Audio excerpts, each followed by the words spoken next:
This is a production of Hockey Night in Oswego. Only on WTOP.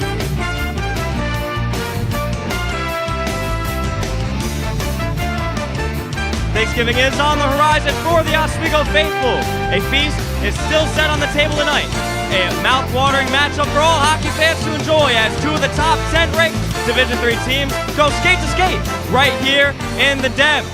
I'm your host of the evening, Matthew Sharamita, and to my left, the guys from Laker Connections, Mr. Ryan Joyce and Sir Zach Malamud.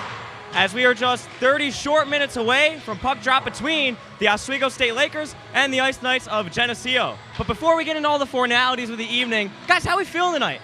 I am fantastic. I mean, game one for the women's team, big 9-0 win for themselves. And now we have a top 7 matchup, number 5 Oswego, number 7 Geneseo. I am ecstatic, can't wait to go. My energy is off the roof right now. Let's go, Zach. Here we go. I'm fired up right next to you, Ryan. Two SUNY powerhouses, Titans in this conference, really going to battle tonight, and they're in the top 7. Going to be a good one here at the Dev. Absolutely, and a rivalry in a way here tonight. I know when we usually think of Oswego rivalries, the one that rolls off the tongue is Plattsburgh, which, well, take a look at the latest poll. They are ranked number 1 in the nation right now, but it seems that Oswego and Geneseo have developed a tense rivalry themselves, which I think is part due to the Lakers now jumping ahead of the Knights in the rankings. No, yeah, they've been on fire. I mean, ever since kind of that stinker they had against Elmira where they didn't play very well, they've been on fire 4 in a row for this team. You know, Oswego, they're going to have to face a lot of these guys. They played Hobart, obviously, in that barn burner earlier in the season. Plattsburgh's coming forward, too. They're going to have the number 1 team in the country possibly come in here, and they're going to have to go against them, too. But for Oswego, you got to be happy where you're at right now, number 5. You started off around that top 10 every week, and if you get a win here, you can move up even more. Yeah, I mean, a deserved jump for Oswego after 3 wins last week. Platte sitting at number 1, undefeated on the year. I do think Hobart sitting at number 3. They're a little lucky right now to still be there at 3. A loss to Babson. We might have some national champion bias there on the poll. I mean, I think Oswego, after that win, may deserve to be ahead of Hobart. I mean, it's been fun so far. We've had a lot of close games and a lot of top teams, kind of like a March Madness thing. They're going down early here. I completely agree with both of you guys, and from what we've seen, it's become a SUNYAC league. Like, the hockey has become the sport in the SUNYAC. And what do you guys think about the impact that may have on the SUNYAC now that things are so tightly competitive? I mean, for Oswego, if you make it pretty far here, you have a great season, kind of go into postseason play, these are kind of the teams you're going to have to run into. And if you're Oswego, a lot of the teams on that list, you got 4 or 5 teams you're going to face this season. I mean, they're teams that going at the end of the year, you're going to face them once or twice, you're going to know them a little bit. It would help Oswego at the end. Yeah, and based off the play this year, I absolutely think the rankings are fair for Oswego and Geneseo as we take a look at how Geneseo has performed so far this season. Zach, go ahead. Yeah, I mean, it's been a great season for the Knights so far. Some great conference wins against Brockport and Potsdam, but it's all getting overlooked by that loss to Plattsburgh. 1-1 on the road in conference, and I mean, the goals per game, it stands out, 3.7 of them. Like, they're really rolling right now. Power play needs some work. Penalty kill has been strong. I mean, they put up a lot of shots on net, so that's going to be a challenge for the Lakers. Yeah, I mean, for Geneseo, they lead the SUNYAC in goals against average and save percentage. They got a tough goaltender. They got 2 tough goaltenders there. They got Harris and then Jacob Torchner, the freshman, too, as well. So this team on the defensive end has been really great. Just got to figure out that power play a little bit more. Yeah, they're missing that goalkeeper from last year, but still keeping up the defensive effort between the pipes. But for Oswego this season, they're a very high-scoring team in comparison. Yeah, they definitely are, and I mean, consistency has been huge for Oswego. A lot of wins on the board, and the goals per game sitting at 4. That's been the story for the Lakers. They know how to put the puck in the net. That's been their MO so far this season. Power play still needs some work, but it's gotten better as the weeks have gone on. In the penalty kill, they've been strong. But another team who really likes to score, and they put a lot of pucks in net. No, they've scored a lot so far this year. Shane Bow already up to 9 or 10 goals, but I mean, for this team, goaltending's been stellar. I mean, Brandon Milberg, Cal Shell, 2 guys out there that have been great so far this season.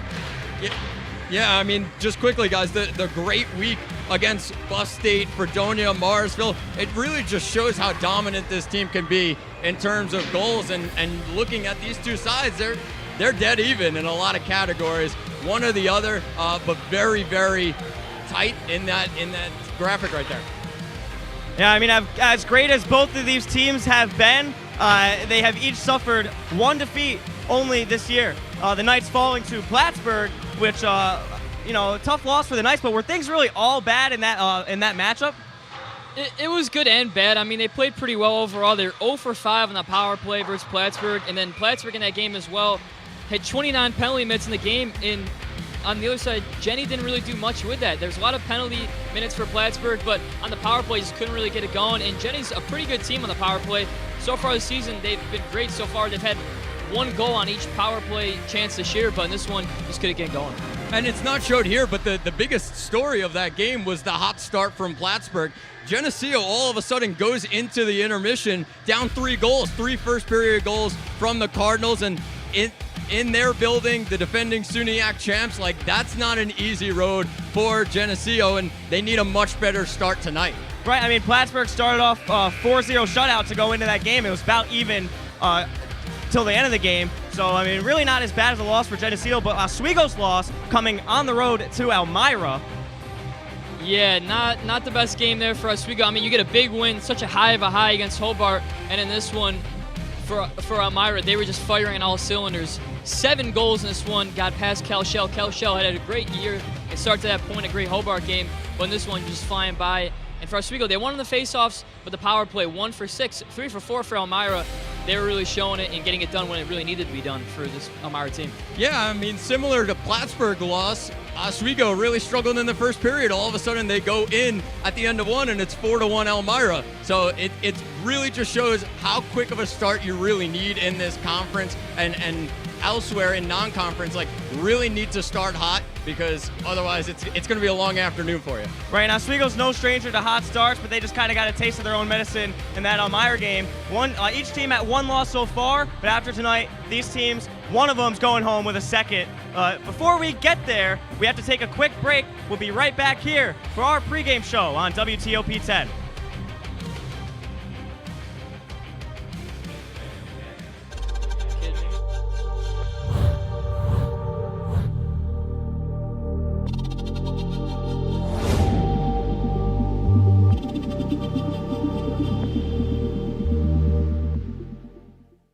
Say, President Stanley, whenever there's bad weather, who would you turn to? I'd turn to Storm Team 10. No, right but you've here. got to say it like this. Storm Team 10. Say it with me. Storm Team 10.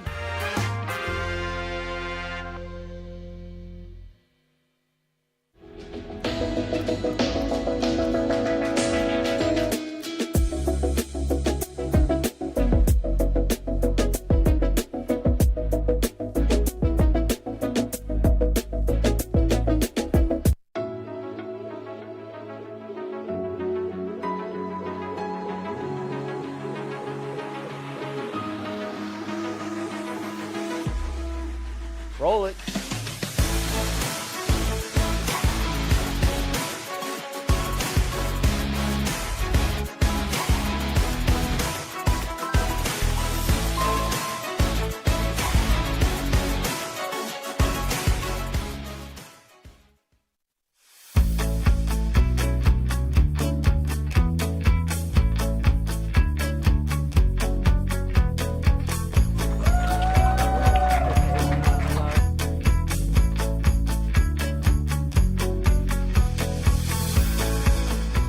Jill told me it was Kitty from Glee. Yeah, what is it? It's Al Roker.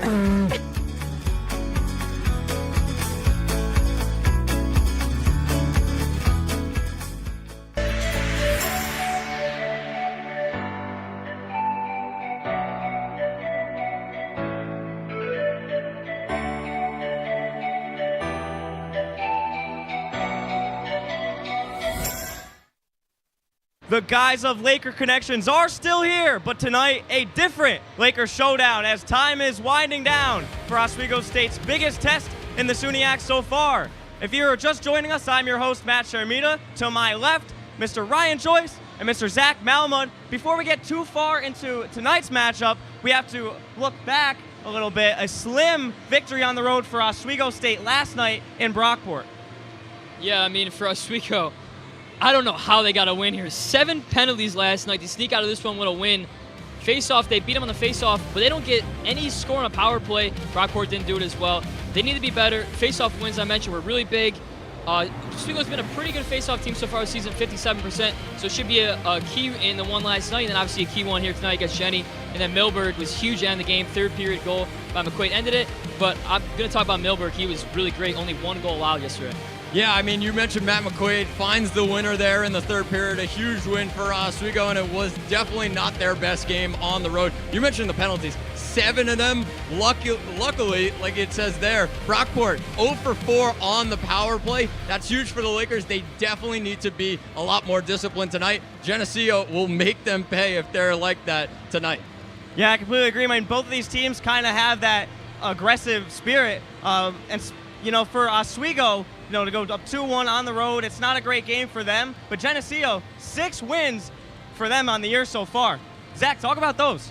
Yeah, I mean, it's some really, really good wins for Geneseo so far this year. Every single game they've won, they've scored at least 3 goals. That really stands out. That may be the magic number for them. The same Brockport team Oswego struggled to score against yesterday. Jenny put up 6 against them. And I know that's at home, and it may be an easy game, but, like, they are a really talented hockey team. That one blip on the radar against Plattsburgh, but these victories are not easy. They got the job done in all kinds of ways.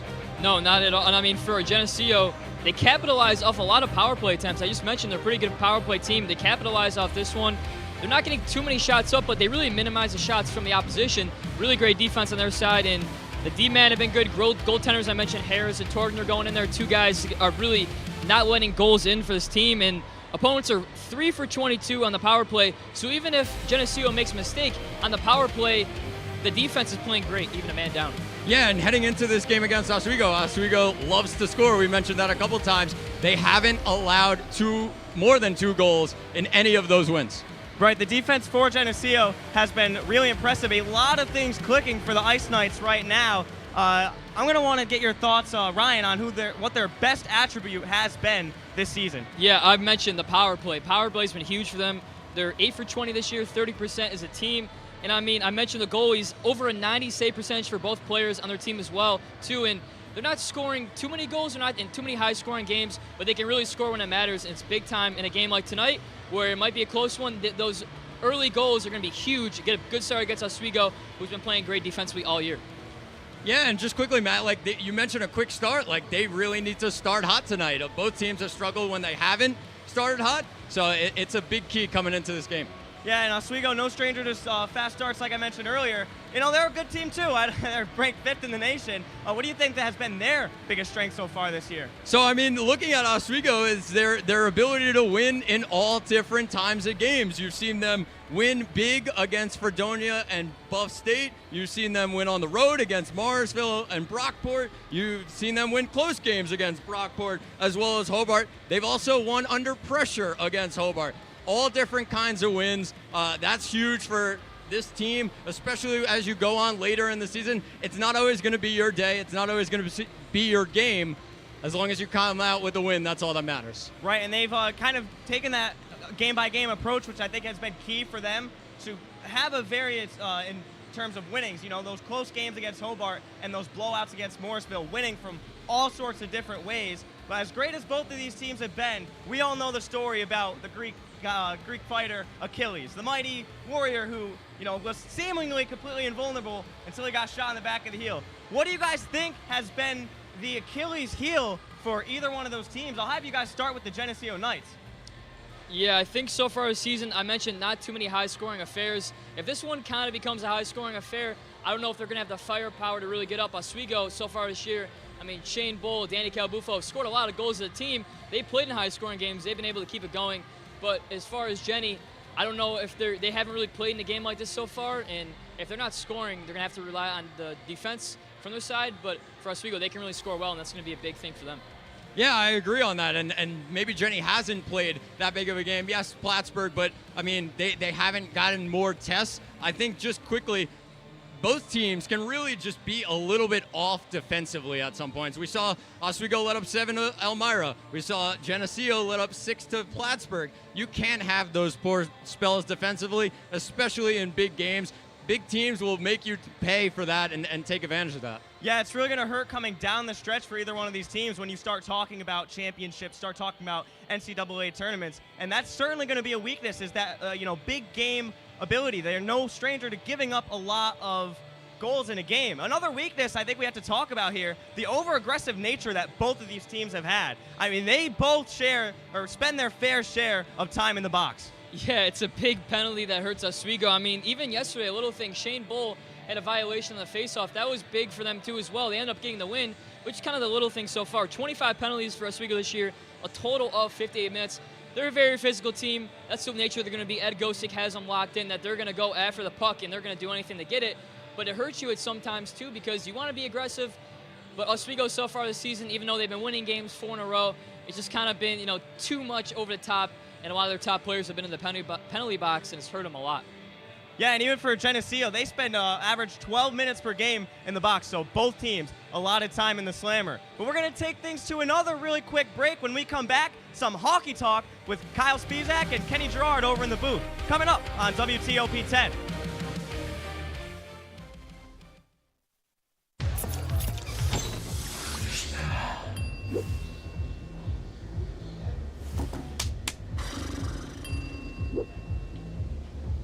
If you need to do something to feel okay to drive, you're not okay to drive. Don't drive buzzed.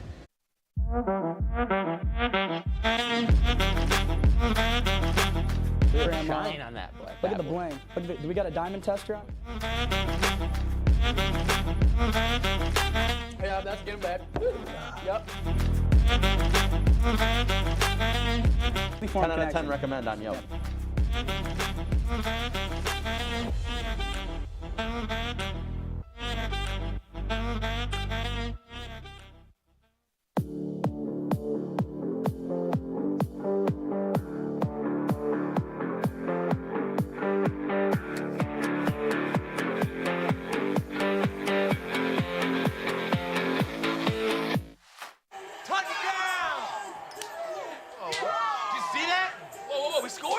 We're going to the playoffs. I can't believe I missed that. Every time I'm buzzed, I spend too much time on my phone. What? I should take your phone away. No. I'll call for a ride. Hey, why does my face look like that? I'm playing with these new face filters. Okay, you know what? Yep, that's mine. I'm gonna need that back. No. Kevin.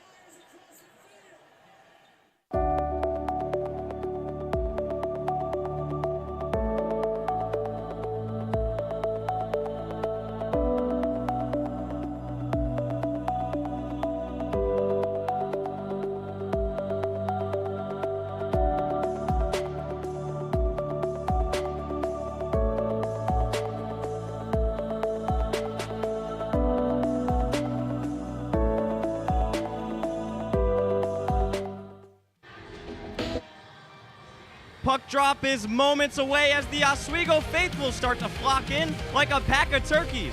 Welcome back to the pregame show with more views than the Thanksgiving Day parade. I'm still Matt, and these guys have not switched bodies, but they have switched places. I don't know what cologne you're wearing today, Ryan, but I had to move you over there. We got Zach next to me now, and then Ryan Joyce on the other side. We're going to shut up for a moment here. We're going to send things over to the booth with Kenny Gerard and Kyle Spizak. Guys, go ahead.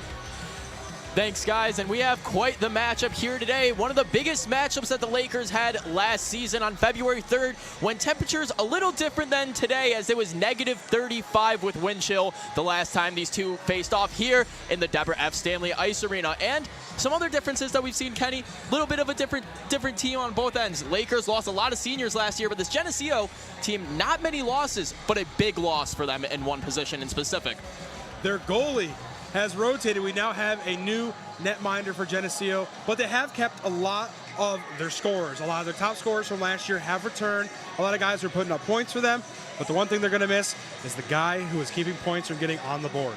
Yeah, and last year, Matt Petitian, one of the best goalies in the SUNY overall, with 39 goals against in 22 appearances, a 189 goals against average, and a 933 save percentage on the season. Some really big numbers to put up as a senior. And then having to have another goalie come in and follow that, that's a lot of pressure to put on a player. But on the other side of things, Oswego took a big fall from their scorers on the offense. One of the biggest ones, Alex DiCarlo. In his 24 games last year, 13 goals, 14 assists, 27 points, led the team in goals. Yeah, DiCarlo was a huge factor for the Lakers last season. while the Lakers are losing big names, some names have really stepped it up this year. And one that comes to mind for me personally, Shane Bull. 13 points so far this season, has definitely stepped into his shoes. Without a doubt. And Kenny, just looking into these two teams in specific, really this season, a bit of a different tale than it normally is. As we have seen in previous years, for about the past 7 seasons or so since 2019, Geneseo really ran the Lakers. It was a 7-game losing streak. The Lakers were not able to get anything going. As we take a look right here, really a big turnaround as Oswego and Plattsburgh, the top teams in the SUNYAC, when historically before it was Geneseo normally taking that #1 spot. Yeah, the turntables have indeed turned, and Oswego, like we said, has won the SUNYAC last year. Geneseo falling down to 3rd, something we really did not see often in the SUNYAC. And it's the first time since 2016 and 2017 that the SUNYAC final did not feature Geneseo. It was Plattsburgh and Oswego, and the turntables have turned, like we said, and it kind of seems now that Plattsburgh and Oswego are starting to kind of take control of the SUNYAC, when Geneseo was in control from all the way back to like 2016. Yeah, and as we know, the Lakers kind of went through that same run of things in the early 2000s and reaching into those early 2010s when the Lakers were the team that was year in, year out. They were making the tournament every year. They were always in a SUNYAC championship spot.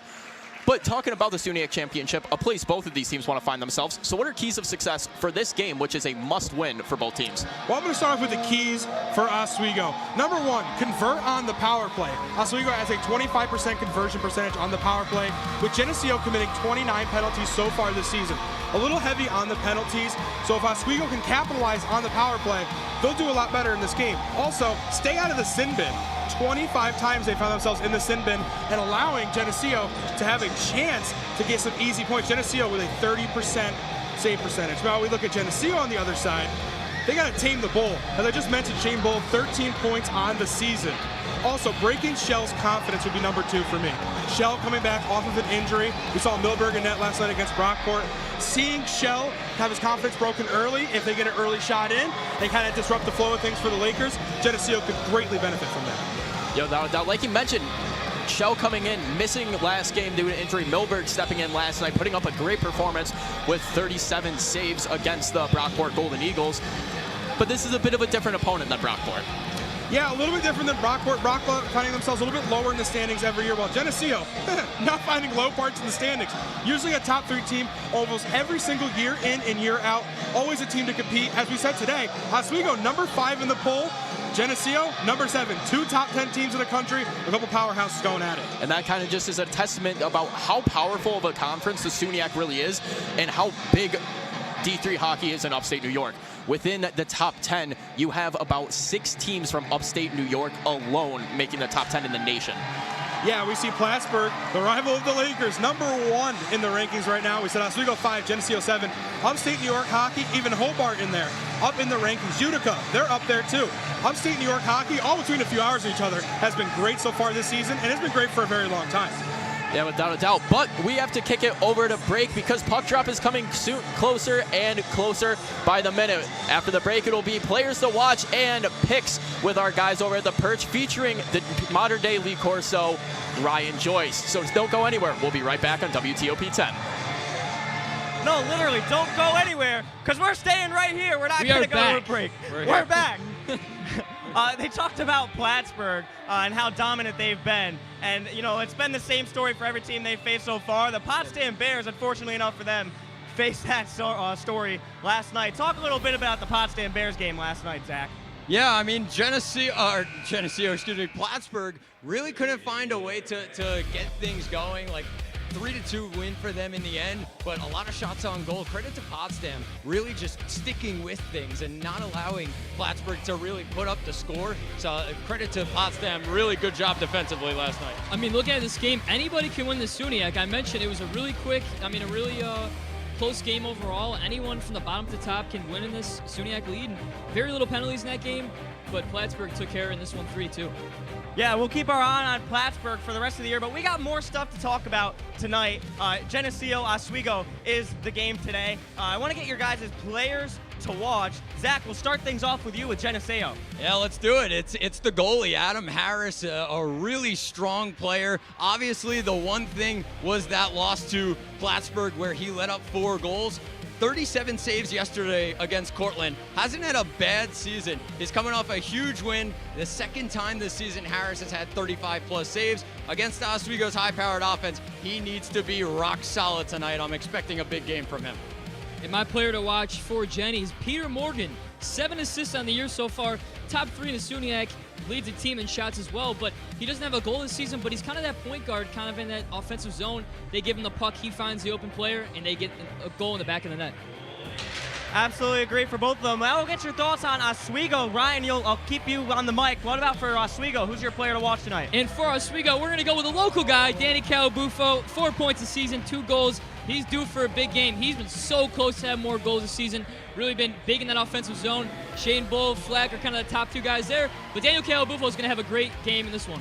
Yeah, and for me, it's Quinn Warmuth, the captain, not a traditional player to watch, but the focus is based on leadership. He did have a goal and an assist in the road win at Jenny. Gigantic games come down to leadership. I think the captain's got to step up tonight. I agree with you, and with a matchup of 2 teams of this caliber, it really could go either way. So we have to hear about our picks of tonight. Zach, we'll start again with you. Let's do it. It's 5-3 Oswego for me. 2 high-powered teams, 2 high-scoring teams. I'm expecting a lot of goals tonight. Tonight, we're going to have a barn burner, 3-2 Lake Show. They're going to get it done here tonight. I'm ready to go. Everyone's ready to go. Going to be a close game. Listen, I know we had the teddy bear toss earlier. We're going to have the tomato toss tonight. I'm going 4-2 Geneseo. I'm being the bad guy tonight. Boo. That's going to be all for us on the perch. We're going to set things to a quick break. When we come back, a little puck drop before tonight's action.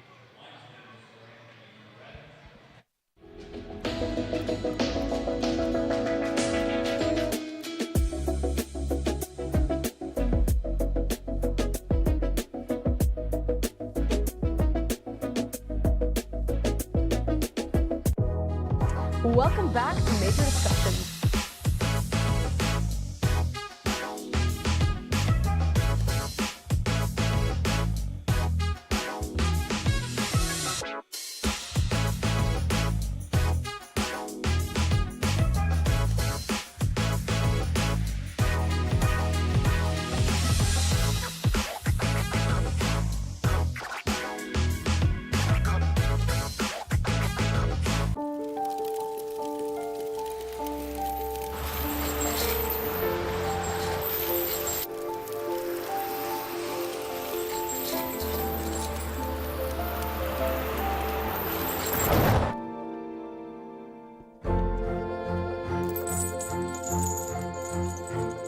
Did you know dragging chains can spark a wildfire?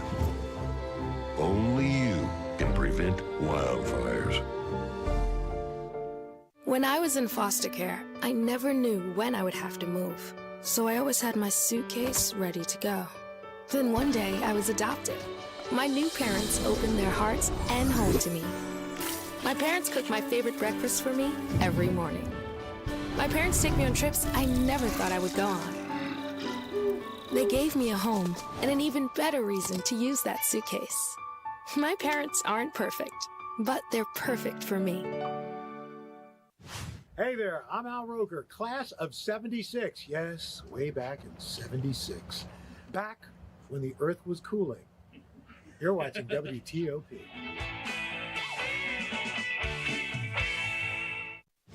Hey there, I'm Al Roker, class of 76. Yes, way back in 76.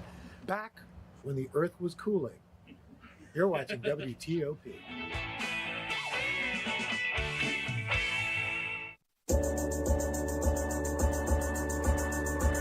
The Kinda Late Show with Chloe and Anna.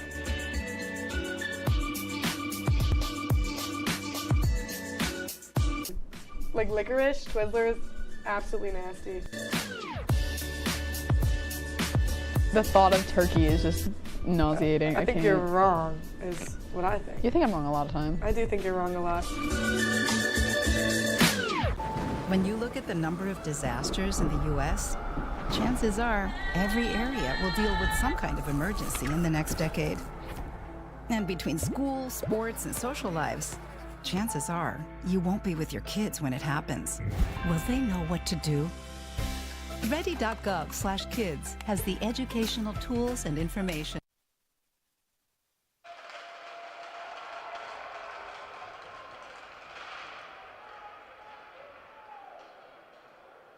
into the Deborah F. Stanley Ice Arena, as we are not here to watch a boxing match, but we are in stores for an absolute slugfest. The number 5 Oswego State Lakers taking on the number 7 Geneseo Ice Knights. I'm Kyle Spiezak alongside my partner in crime, Kenny Gerard, and we talked a little bit in the pregame about how these teams really aren't all too different than they were last season. But last season, they split the draw 1-1 on the season. So, Kenny, what can we expect in this game here tonight? Well, you already said it. We're not here for some boxing, but we are here for a slugfest. And I think both these teams are going to be throwing some haymakers today. We got some high-scoring teams. We got some great goalies in net. The goal minders, the skaters, everybody on both of these teams. Top quality D3 hockey talent right now. Number 5 in the country against number 7. Stakes don't get much higher in this, Kyle. And in net for the Lakers, coming back after injury, Cal Shell making his return. And on the other side, Adam Harris taking the spot of last year's SUNY goalie extraordinaire, Matt Petitian, as we get ready for face-off. Starting line for the Lakers, Bull, Flack, Gato. For the Knights, Gilmore, McLachos, and Matchlet. As face-off underway, and it is won by Oswego. Back to Baker. Baker dumps it down all the way the length of the ice. Lakers will beat out the icing call. Now back behind the net. Bull in the corner. Bull looking, he gets it to Flack at the center dot. Getting it back down to Flack once again. Goes out center ice, picked up by Macklett. Back over to Bull. Bull trying to chip it up for Flack. Flack taking it downside the far boards now. Dumps it back, looking for a pass, but it's picked up by Macklett. Macklett now going down the length of the ice, but Gato's going to pick that one up. Tosses it back up to Baker before Baker takes a hit from Macklett. Throwing it back behind the Oswego net, picked up by Dickinson. Dickinson now does a move, gets around a defender. Dickinson taking it himself, gets the red line, dumps it into the far side corner. Oswego will elect to take a change. Dumped high off the boards from Walters, and before it's picked up by Sleeth. Sleeth gets it up to Francis. Francis dumps it in the far side corner, keeps the play going. Back behind the net, Arkin now with 3 Ice Knights on him. Puck poked out into the corner before it's picked up once again by Sleeth. Battle ensuing in the corner. Calabufo tries to get up to the point, but it's going to break the blue line as Francis chases this one all the way down the length of the ice. Francis with Peter Morgan on him. Peter Morgan, one of the top goal scorers for this Geneseo team last year. 7 assists on the year so far this year, though. No goals, although he was a leading goal scorer last year, Kenny. Well, you know, assists count for points just like a goal does. So having that contribution to your team, getting the puck around to your teammates, can definitely make a huge impact for the team. And it was a great reason why Geneseo has always been a competitor in not only the nation and in the SUNY as well. As a puck flies into the glass in the bench. So that's going to be a stoppage of play. Face-off will go to center ice. Now out there for the Lakers, taking the face-off, Connor Smart. Alongside him is Greg Koutsamides for the Ice Knights. Won by Smart, back to Semrad. Semrad tries to get it up to Andriaki. It just goes past his stick, but no icing. Thrown up the boards by DeFazio before it's picked up by Koutsamides. McQuaid now. McQuaid in the high slot with it. Tries to get a shot off, and Koutsamides gets a stick on it. Koutsamides now passing along the length of the ice to Thomas. Thomas with a shot. Kick save by Shell. Back down into the corner now. Back behind the net. Picked up by Ben Addison. Addison takes a hit. Semrad trying to chip it up the board. Smart gets it now, and he'll do the same. Over the head of DeFazio, and going back to get it now is DeMuro. So this one finds itself back behind Oswego's net. Once again, Baker picks it up. Geneseo is giving Oswego absolutely no room to breathe on the ice. They are everywhere. Everywhere you see dark blue, you see yellow. Yellow and dark blue all together today so far. Great defense, locking down, crashing on the puck, crashing down to the goal minder. Great jobs. And back behind the net again, Shell comes out to play this one. Tries to pass it to Baker, a bad play, although it doesn't hurt anyone. Baker gets it back in the corner. Baker now chips it up to boards to A.J. Ryan. Ryan battling with Thomas, but Thomas is able to get that one. Coming down now is Geneseo, but a good defensive effort by Oswego stops it. Addison on the back check. Now taking it is Zarudny. Zarudny with a shot, blocked by Shell. Noah Bull's going to sail that one out, and it's going to go out of play. Face off to be determined the location, and it will be down in Oswego zone on the far side face-off circle. 16:57 left to go in period number 1. Neither team is giving each other any breathing room on the ice right now. They're shutting down every lane. They're not giving any options to either team. Both teams being high-powered offenses, the defenses really have to lock down and get on those star players to not allow any shots to get by. Only 2 shots from Geneseo so far, none from Oswego with 16:57 to go. Tight defenses to start off this game, Kyle. And the history of this Geneseo Ice Knights program has really been scoring by committee. Although they do have some goal scorers that are very dominant and do a bit more scoring than others, Geneseo, every player on this team can score. Yeah, every player on the ice for Geneseo can score. They all have the ability. If they're not scoring, they're assisting. They have a very well-rounded team and well-rounded attributes. Not only can they score, they can pass. And Oswego wins another face-off, making it 4-0 face-offs in favor of Oswego on the night so far. Now down in the corner, pinned against the boards, is Addison. Addison battling against Gilmore. Gilmore and Addison still going at one another before Addison's able to get it out, tries chipping it up the board before he's taking a hit from McLachos. Throwing it over wrong side. The other end is Gilmore to Macklett. And Noah Bull is going to be able to skate this one out of the zone, but a delayed penalty will be called on the Geneseo Ice Knights. It'll be a 2-minute minor for slashing, and the Lakers find themselves on the power play for the first time tonight. The Lakers, Kenny, an improved power play so far this year. Taking a look at their power play, 259% right now, much better from last year, where they were hovering around that 170, 180 range. Yeah, no doubt a much better power play this year. And I guess we're going to look at one of Kenny's 2 keys so far. One of my keys to start off this game was for Oswego to convert on the power play. Geneseo's a penalty-heavy team so far this year, and they have to capitalize on these opportunities they're given and score and get these short-mandate goals.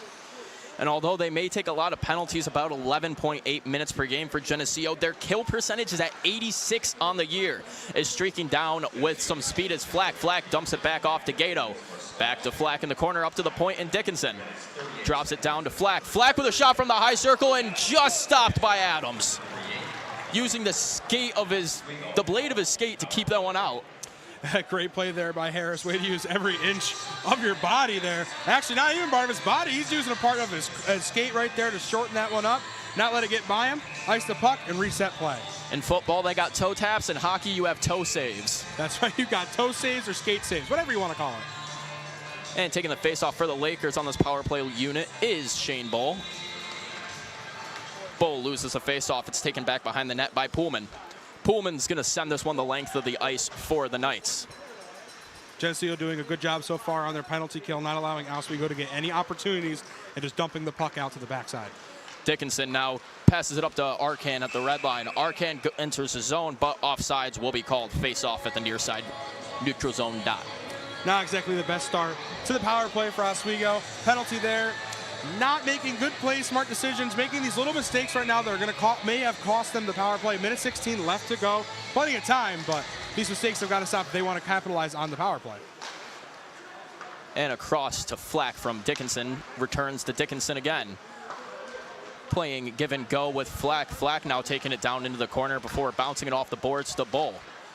Bull below the goal line. He tosses it behind the net to Flack. Back up to Arcan at the point. He'll come take a shot from that high face-off circle. And Adams will be able to get a shoulder on that one, redirect it into his trapper, and freeze the puck for face-off. Oswego is definitely now the power play, even out the shot count. 2 shots for them, 3 shots for Geneseo. Harris, we're going to take a look at the replay here. Just drops his pads down low, and boom, no puck getting by that, Kyle. Now able to get there and read the puck, although the screen was in front. A good job by the new starter of this season to be able to get around, see the puck coming in as Sleeth is ready to take the face-off for the Lakers here. Sleeth wins it back to Quinn Warmouth, the captain, at the point. Back down to Sleeth, to Warmouth again. Across to Baker. Drops it off to the point. Warmouth. Sleeth has an opportunity now, and he'll take it down low to Calabufo. The puck strips out in front, but nobody's able to pick it up. Warmouth with a stick on him now. He's battling at the blue line, and it's going to be able to get past him. Coming down now is Geneseo with an opportunity, and they're not going to be able to get a shot off. Good transition defense by the Lakers to get back and shut that one down. McLachos had a heck of an opportunity, Kenny. Yeah, quick defense there by the Lakers. Good defense there by Geneseo. Like I said, both teams shut each other down, not giving them any opportunities on the breakaways that they've been given so far.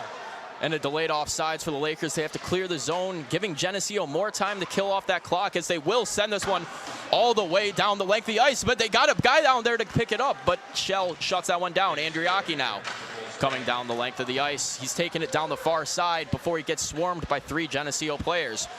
DeFazio with it back behind the net, but gets back to Baker at the point. Baker with a shot! No goal, goes off the post as it's down in the corner. Matchlett's got it again. DeFazio in the corner now, looking to get it out of the zone after ringing the post for the Lakers. Matchlett going to shoot that one from outside the blue line, and Shell deflects that one up into the netting. As we take a look at the replay on that shot, and Kenny, that's as close as you can possibly get in a game of hockey. Yeah, if you're part of the Laker faithful right there, that is a heartbreaker. Shot comes in and just barely bounces off the post, doesn't get far enough back for it to count as a goal for the Lakers. Well, that's as close as you can get, Kyle. I didn't get much closer than that. As Green wins this face-off in the Oswego zone to DeMero. DeMero gets it over to DeFazio. DeFazio with a shot. Open in front, tries to wrap around. Shell gets his leg out, stops it. As pushing and scrumming going on in front, but Shell was able to get the leg out and stop the wraparound attempt. Great puck awareness there by Shell. He knew exactly where it was and did what he needed to do. As you look at the replay, eyes are constantly moving, I can tell. He drops down the puck, ices it, stops the play. And a very, very good opportunity there for Geneseo, as we've seen many times. Good opportunities for both sides, some really close calls, but both goalies, Harris and Shell, have been great thus far. As the face-off is underway, and Noah Bull wins this one for the Lakers, and Francis wraps it all the way around, looking for a give-and-go play, but Geneseo read that one before it happened. DeMero now back behind the net. He's got 2 forecheckers on him, able to get it to DeFazio. DeFazio now brings it up to Fennerstock before Peter Morgan throws that one down into the zone. Francis has it after he takes a hit. Ryan tries chipping it up the boards before it's picked back up by Green. Chipped back by Francis again, goes off a Geneseo player. No icing will be called, as going back to get that one is Zarudny. Wade dumped that away for the Lakers, get a fresh set of legs on the ice as you see him hurrying up Semrad to get on the ice. As getting around Baker with a one-on-one, and a huge save from Shell there, shutting down the shot from Jared Thomas on the one-on-one. I think I saw some sparks off his stick there, Kyle. That was one mean shot coming in fast, and Shell looked like he made it easy.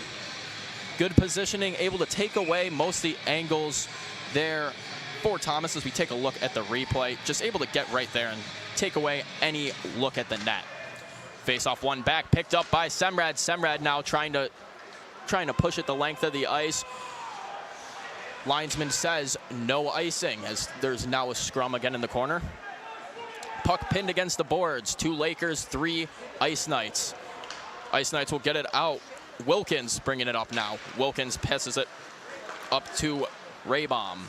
Bala is going to intercept the cross-ice pass in the middle and turn things around for the Lakers. Flack now at the red line. He'll chip it in and go get it himself before it's picked up by Wilkins behind the net. Wilkins chips it around. Raybom's got it again. Raybom trying to get it the length of the ice, but it's picked up by Semrad back behind. Bala is going to try to hit it all the way, and Flack's got a breakaway. Tyler Flack with a chance here. Flack not able to get the shot off. Takes a tumble, no tripping call for Geneseo. Going the other way now. The Knights with a shot, goes into the corner. Pinching down is Matchlett. Matchlett's got it in the far side corner now, bringing it back up to the point. Walters will clear his own zone, and Geneseo's going to have to regroup this one, but what a chance on the breakaway for Tyler Flack, Kenny. Yeah, almost open as can be, but the Ice Knights were right behind him. We saw 4 Ice Knights chasing him down and just not allowing him to get that shot off. Good defensive catch-up by Geneseo. Bala with a long ice pass, deflected off Calabufo's stick. Adams is going to choose to play it. That's going to go off Matchlett's stick and go back into Oswego zone before it's picked up behind the net by Baker. Over to Dickinson. Dickinson looking for a streaking Arcan, but a stick from Koutsamides gets in the way. Popped up and back in play now as Baker's battling with an Ice Knight. Koutsamides pushes down Baker, but Baker on his knees, not giving up. Keeping the play going, pinning it across the boards. Getting some help from Sleeth, as Sleeth is going to chase this one into the corner, gets it to Arcan. Able to escape the zone as DeFazio passes it over to DeMero. Back down behind the net, picked up by Dickinson. He'll get it up the boards to Baker. Baker to Sleeth. Oswego with a 2-on-2 now. 2 Ice Knights trailing. Back behind the net. Andriaki slowly coming in, trailing the play. Arkan pinned against the board. Sleeth helping him in there. Koutsamides and Andriaki go to the ice. 3 Knights, 3 Lakers. Goes up the point. Warmouth can't keep that one in, but he'll dump it back down in the zone as Oswego clears his zone. Andriaki clears his zone, and he'll get it. Lakers with a chance now. Andriaki with a shot just crossed the toe of Harris. Back around behind in the net. Smart takes a fall, but he's able to possess the puck still. Smart now trying to bring it out more. Smart with the tries to tap it in from the goal line. Harris able to get down, get the stick on the ice. No chance there. Yeah, Geneseo's been doing a great job at catching up on plays that were almost breakaways, should have been easy goals for the Lakers. They just don't allow it. We've seen multiple people here in the arena stand up a little bit. When a shot was coming down, we saw Flack get down there. We've seen multiple breakaway plays by Oswego that against most teams would be an easy goal. But with Geneseo, they come back and catch them up. As we're going to see a save here again by Harris, ices the puck, and doesn't allow the play to continue. Great job again by Harris. As important as offense is in the game of hockey, as you need to score to win the game, it's just as important to keep goals out of the back of your net. And the Geneseo forwards are doing excellent job on the back check, helping out their defense and their netminder. Is in the corner, Wilkins now battling for it with a few Lakers. Wilkins pinning it across the boards before it's brought out by McQuaid. Battle again, McQuaid gets it, but before it's taken back away. And it's just a back and forth game as no hand pass. Smart punches that one down in, but it touches Geneseo first. Morgan with it now. Morgan coming across, he gets it over to Zarudny. Zarudny near the near side, behind the net, looking for a play before McQuaid picks it up in center ice. McQuaid now taking it down, there's 4 Lakers, and just off sides, tries to pass it up to Rocco, gets intercepted, goes back to McQuaid, and just a hair off sides. Yep, just a hair off sides is right, and Geneseo, as I just said, is catching up on all these breakaway opportunities for the Lakers. They're shutting down these opportunities that should be golden for the Lakers, and they're just not allowing them to happen. As 9:22 remains in period number 1 of play here in the Deb. Score 0-0, shots 7 to the Lakers, 6 to Geneseo. Very evenly matched up thus far. It's down in the corner, some battling going on before it's picked up by Walters. Walters moves it up the boards. Looking across the ice to Raybaum. Raybaum gets it in the zone and over to Thomas. Thomas pushes it down to the corner. 3 yellow jerseys on 2 blue, as going back behind now isn't Chisholm. Picked back up by Thomas. Thomas looking for somewhere to move the puck before the stick, and Noah Bull gets on it. Ryan's going to be able to take that one to the near side boards and clear the zone. Noah Bull battling a few Ice Knights, trying to get it down into the zone, can't do so. And Chisholm passes it over to his defense, as that one's going to be tipped off Thomas's stick. No icing as Addison goes back to pick that one up. We've seen a lot of neutral zone time. Both these teams fighting for the puck and giving it all they've got in the neutral zone to try and fight for it. Both offenses and defenses clashing. Flack tries again, that one up to Bull, but it's turned over. Now coming down is Gilmore. Gilmore, they get it up the middle to McLachos, but he couldn't get a shot off on that, as a delays penalty is going to be underway, and it's going to go the way of the Lakers. 2 minutes for slashing. And the penalty will be given to A.J. Ryan, as the Lakers find themselves on the PK for the first time in this game. Yeah, it's going to be the Lakers' first trip to the sin bin tonight. Not what they want to be doing, as Geneseo, as we said earlier on, an over 30% conversion percentage on power plays. But we take a look at the replay here. He just got in there a little bit too much, slashed him down, and that's going to get called almost every time. Yeah, like you mentioned, Kenny, 30.8% conversion on the power play for Geneseo. The Lakers, 81% on the kill. So 2 strong special teams will battle this one out. Geneseo has it up at the point with Wilkins. Wilkins going to pass it over to Thomas. Back to Wilkins at the point. Wilkins gets it to Gilmore. Gilmore looking for a shot, goes off the pad of Shell, a rebound, and he grabs that one out of the air. Flashing the leather like a catcher. Cal Shell stops that one. He scoops that puck right out of the air. I know we're making Thanksgiving puns earlier. A nice scoop of mashed potatoes there for Cal Shell. Way to make a stop, as we're going to see him dig into the mashed potatoes here. Scoop. What a big serving. And a huge save there, keeping the puck out of the back of the net with 7:47 left to go in period number 1. As that one's going to be one out to Wilkins at the point. He comes to the center of the ice before passing it and it's going to go back up to Demeski. And now Sleeth has an opportunity. Sleeth's got a rush. He's got a guy on him, and he gets a stick in the skates, but no call. That is 2 times now a Laker has been taken down on the breakaway, and no call resulting from it. Wilkins has it on the other side as that one's going to go off the skate of Fennerstock as he was trying to get a change. No call on extra men as well. Baker now across the ice. Baker with a shot, sails that one over the net. Bull's going to toss that one all the way back down to Dickinson in their own zone before throwing it right back to where they were. Bull clearing the zone real quick before putting more pressure on Wilkins. He tosses it off to Anchizin.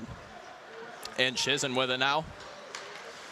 He's going to move it the ice to Matchlet. Matchlet throws it in the far side corner to Baker. He'll just turn around, tries to slap that one, but it finds the legs of Peter Morgan.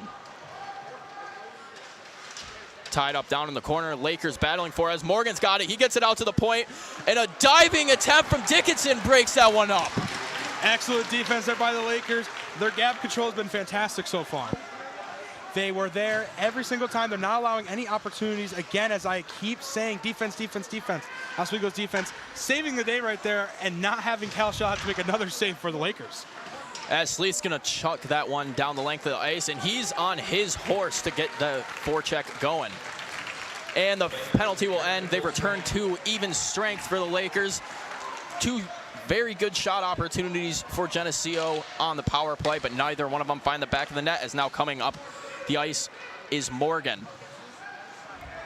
Down in the corner now, Francis battling with a Knight before Shane Bull picks it up, and he's taking it out with a little bit of speed. Skates around a Geneseo player, gets the red line and dumps it in. The refs will say he did not get the red line before he dumped that one in, and it will be icing. They'll send it all the way back down to the far side face-off circle in Laker territory. Yeah, you know, it was about as good of a penalty kill as you could ask for there by the Lakers. Had a couple shots of their own, almost in there, almost a couple shorthanded goals. But while they were down in their own territory, they weren't even letting Shell see the puck. The defense was locked down there, shutting down their passing lanes, shutting down the ability for them to move around, just not letting them breathe. Exactly what you want to do. Power play, penalty kill, or whatever the case may be. You want to limit shots on your goalie as Shell makes a routine save on the post there. Puck goes back into the near side corner before it's popped up into center ice. It's going to be picked up by Thomas before Bull intercepts it. Bull brings this one back behind the net, dumps it off to Francis, who was trying to get it back to him before Thomas picks it up. Thomas with a shot, that one goes wide. Back onto the half boards now. There's a lot of play alongside the boards in this game. Gets it out to Walters. Walters with a toe drag. He's trying to get it in. Gets a low shot off before Shell can stop that one. Gets an extra poke at it, but Shell not breaking down, standing strong and keeping that one in his pads. Nope, just poking at the pads, and, well, he was knocking, but nobody was home, unfortunately for him, and they weren't going to let him get between the pads and get that puck behind him. Another great stop by Shell. And Kenny, one of the things I've noticed in this game, a lot of play has been pinned along the boards. A lot of stalemate type play, puck battles in the corner. They're killing 5-10 seconds off the clock just being pinned against the boards. Yeah, this is something we've seen earlier on the year when they played Hobart as well, these 2 powerhouse teams. They tend to want to keep each other against the board and not allow opportunities, and, well, I guess not moving the puck is not going to allow any opportunities to happen. As Semrad passes that one across the ice to Bala. He'll find the stick of Rocco and chip that one down in before Harris comes out of the crease and plays it. Zarodny's going to chuck that one all the way up into the rafters, and it's going to come back down to Bala. It's going to go alongside the far side boards, and it's going to be thrown back down in by Geneseo. Shell out of his net to play it. Takes a weird bounce off the boards, but he's able to keep the play going. Bull passes it behind the net to Bala. Bala trying to get and streaking A.J. Ryan, and he will beat out the icing call. He'll be able to get possession down in the corner before he's tied up by a Geneseo player. Matchlet with a now passes it out to Gilmore. Gilmore back to Matchlet. Matchlet coming down now, 3-on-3 opportunity, and Shell's going to save that one right into his chest. And Shell has had great puck awareness tonight. He has been on the puck all night long. You're watching his head snap as the puck moves around the ice. His eyes are locked on him. And it's giving him the ability to just be there in the right spot almost every single time. Wherever the puck's at, Shell is at on that section of the goal, not allowing anything to get between the pipes. As Gilmore and Bull line up for the face-off, and Bull will take home the win on that one. Bull now has it. Escape turn creates a little more space for himself as a delayed penalty for the Knights. The Lakers can get an extra skater on the ice. Sleeth joining the ice for the Lakers. Coming up now is Bull, skating with some speed, trying to create an opening before it's poked back, but Baker's gonna get it. Baker to Dickinson, back to Baker. Looking for Sleeth. Sleeth couldn't keep that one on his stick, but he's gonna try to beat him out to it, and he does. Wraps that one up for Gato. Gato gets it to the center to Dickinson. Dickinson with a shot off the stick of Harris. Back up to the point, and Dickinson and Wilkins will, or McClockos will be able to get that one out. But the play is called dead, and Geneseo will find themselves down a man for the next 2 minutes, as McClockos will be the one who joins the sin bin. McClockos will be joining inside the sin bin, and now the Lakers 2 minutes here, 3:12 to go in the first. An opportunity for them. They had the one-man advantage right there for a little bit with the delayed penalty, taking Shell off of the ice. Now the one-man advantage again for the next 2 minutes. Let's see if they can capitalize on a power play. And Sleeth loses that draw. It's picked up immediately behind the net by Walters. Walters gets it to Peter Morgan, who's able to chip that one slowly but surely down into Oswego's zone. Back behind the net now is Warmoth. He's going to start this skate by himself. Tries to get it to Sleeth. Too hard of a pass. Couldn't possess it. Shell chips that one off the high glass. Gets it over to Baker, who finds Calabufo. Tries to do it behind the back. Chip pass to Sleeth off the boards. A little too long. Calabufo on the attack, and that one's going to get back behind Warmoth, and Peter Morgan's now got some speed. Morgan's got the puck coming down in, and he gets taken down, and they're going to call a penalty shot for Geneseo.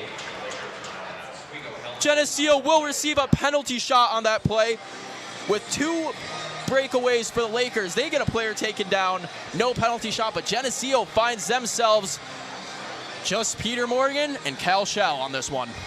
You know, that's kind of surprising when you take a look at the replay here. He comes down and comes in hot, and yeah, I could probably see how that gets called, but you know, we've got a couple of similar plays not get called for them. Maybe the penalties are pardoned like the presidential turkey on Thanksgiving. Very interesting call, but we're going to have a nice little one-on-one action. Raise the tension in the dead with 1:20 left in the power play for Oswego. 2:32 to go. Kyle, my arm hair is raising right now.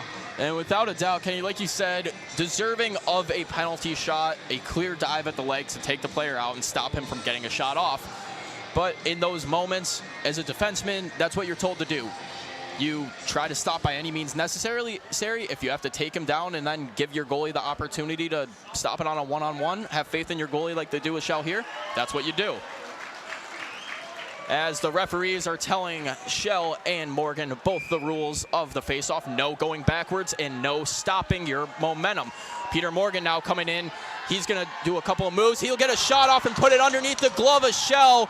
The Ice Knights take a 1-0 lead over the Oswego Lakers on a penalty shot with 2:32 left to go in period number 1 of play. And not very loud in the depth here, Kenny. No, very quiet. Could have heard a pin drop after that one. Way to make an opportunity work out, though, for Geneseo. You really don't get penalty shots very often, so when you get one gifted to you, you have to capitalize on that opportunity, and that's exactly what Peter Morgan did. He came in, made the shot, and did exactly what he did and got the job done to give Geneseo the 1-0 lead over the Lakers. And Peter Morgan last season, lots of goals so far this season. That's #1 on the year for Morgan. 7 assists, and now 1 goal to add to the tally. And the Lakers still have a minute left to go on the power play as Flack's going to dump that one down in below the goal line. He's got a multitude of attackers on him, and Oswego miscommunication past the puck, but no one's at the point. Semrad now saying, fine, I'll do it myself. Takes it across the blue line, skating it down in. Trying to chip it up to Bull, but jumping in on that play immediately was Anchison. And Arcan can't get that one as Matchlet's got it now. Matchlet's with his own breakaway. He shoots, and Shell's going to stop that one. Putting a lot of pressure on Shell here in the last couple of minutes. I was just about to say that. A lot of pressure on Shell now. Shell has seen 15 shots come his way, one of them being a penalty shot, and stopped everything but the penalty shot. If it wasn't for Shell, those breakaways opportunities may look a lot different for Geneseo, which is a team that knows how to break away and knows how to shoot the puck. Yeah, and just 5 minutes ago, Kenny's shots were 7 15-6 in favor of Oswego. Now 15-9 in favor of Geneseo. Now coming up the ice is the Lakers, with Francis getting that one up to Warmoth before dumping it down into the zone. Bull tries to block it along the boards before it's got caught in the skate of a Geneseo player, Fennerstock. Fennerstock and a bunch of other players getting into it in the corner as it's tied up. They're able to clear the zone, and Francis keeps it before dumping it back in full strength as McLachos joins the ice. Ryan back behind the net, looking for somebody in front, trying to get it to Bull, but Fennerstock gets a stick on that one. And now coming down with a shot opportunity, there was McLachos, and it's shut down by Shell. Ryan tying up a Geneseo player, not allowing Deisman to go anywhere after that play. 56.4 left to go in period number 1 of play. And Oswego giving up a lot of odd man rushes now. In the last 5 minutes, lots and lots of odd man rushes and good scoring opportunities for the Knights. Yeah, the Ice Knights are flying down the ice. They are not allowing anything to get by them. Sometimes it trickles into the neutral zone. You don't really see teams fly to it, but Geneseo, every time that puck is trickling into the neutral zone, somebody is coming for that puck and trying to make a breakaway opportunity for their team. Non-stop movement. Geneseo will not get caught flat-footed on the ice, as once again attempting another breakout there as they find themselves on a 2-on-1, and a tripping call will be going the way of the Lakers as play is stopped there. They find themselves in the box for the 3rd time in this first period now, Kenny. Yeah, and that was one of the keys to success for the Lakers, was to stay out of the penalty box, not get in the doghouse too much. And this first period, they are not following that key too well. They are in 3 times, and they're all coming from these breakaway plays. When they're getting caught flat-footed over by Geneseo zone, when it comes over to the Oswego zone, they're just not ready to stop them, so they have to resort to things like diving, tripping, slashing, all these penalties that are just, they're just trying to make something happen in a situation where it's almost impossible to make a stop. And you took the words right out of my mouth there, Kenny. Just getting caught flat-footed in their own zone, allowing Geneseo to get some momentum and take the speed to their advantage. Tamero at it with it at the point now, as he's going to take it down into the zone more before dumping it back off to the point in Anchizin. Anchizin bringing it down to the goal line now. He's going to throw it back up into the corner before it's blocked by a player, and Oswego sends it all the way back down the other way. Harris comes out and plays it, gets it right up to Peter Morgan. And Flack takes a cross-check to the back of the head at the end of the period, and they are going to call a penalty on that one. The Lakers are calling a penalty on number 18, Mitch Matchlet, again, as he just got out of the box not too long ago. He'll find himself back in there again after a cross-check to the back of the head on Tyler Flack.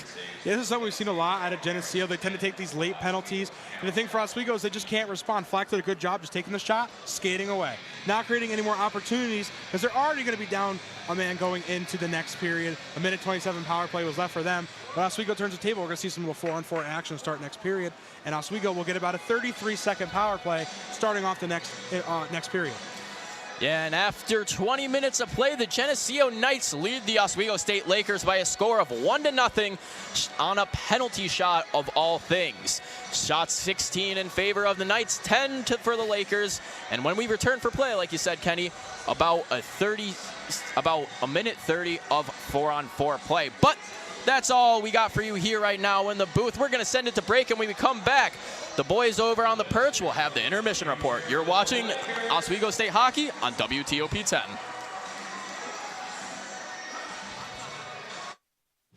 Hey there, I'm Al Roker, class of 76. Yes, way back in 76. Back when the earth was cooling. You're watching WTOP.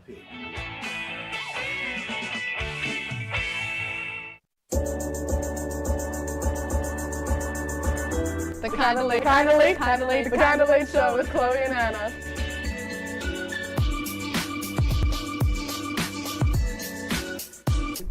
Like licorice, Twizzlers, absolutely nasty.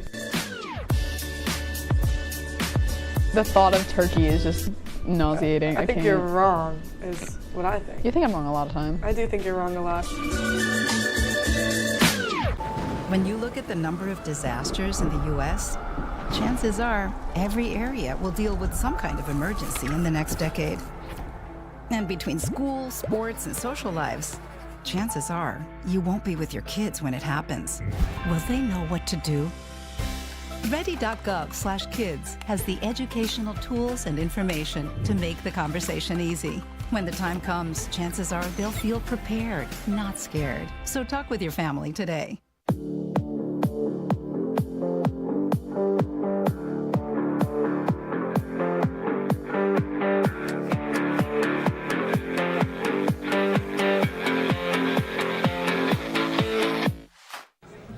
Put the keys down, Kevin. But I'm gonna drive home. There are several warning signs present that you shouldn't be driving. I guess I have really been looking for love in this dating app. Yep, I'm definitely gonna call a ride home.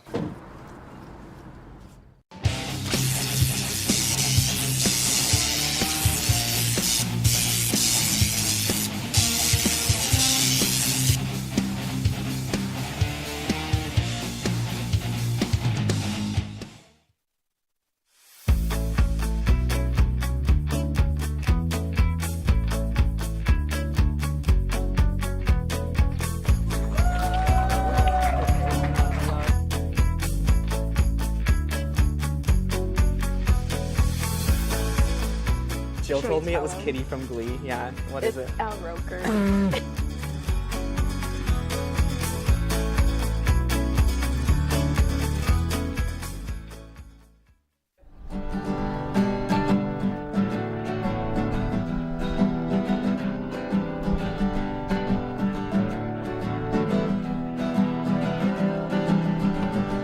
We're here for you, we're here for you. This is your channel too. With sports and news and what to do, we're here for you. It's your TV, you're watching WTLP. Your TV, thanks for watching WTLP.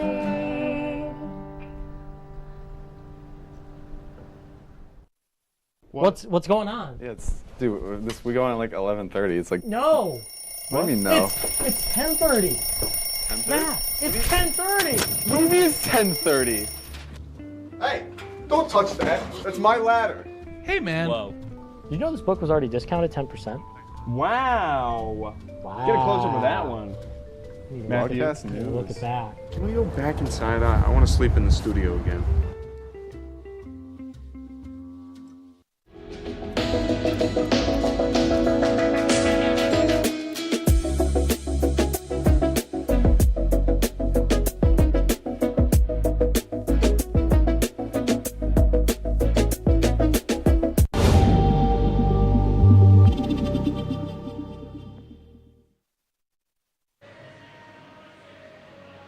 We got greens, beans, potatoes, tomatoes, and a 1-0 game in the Deb.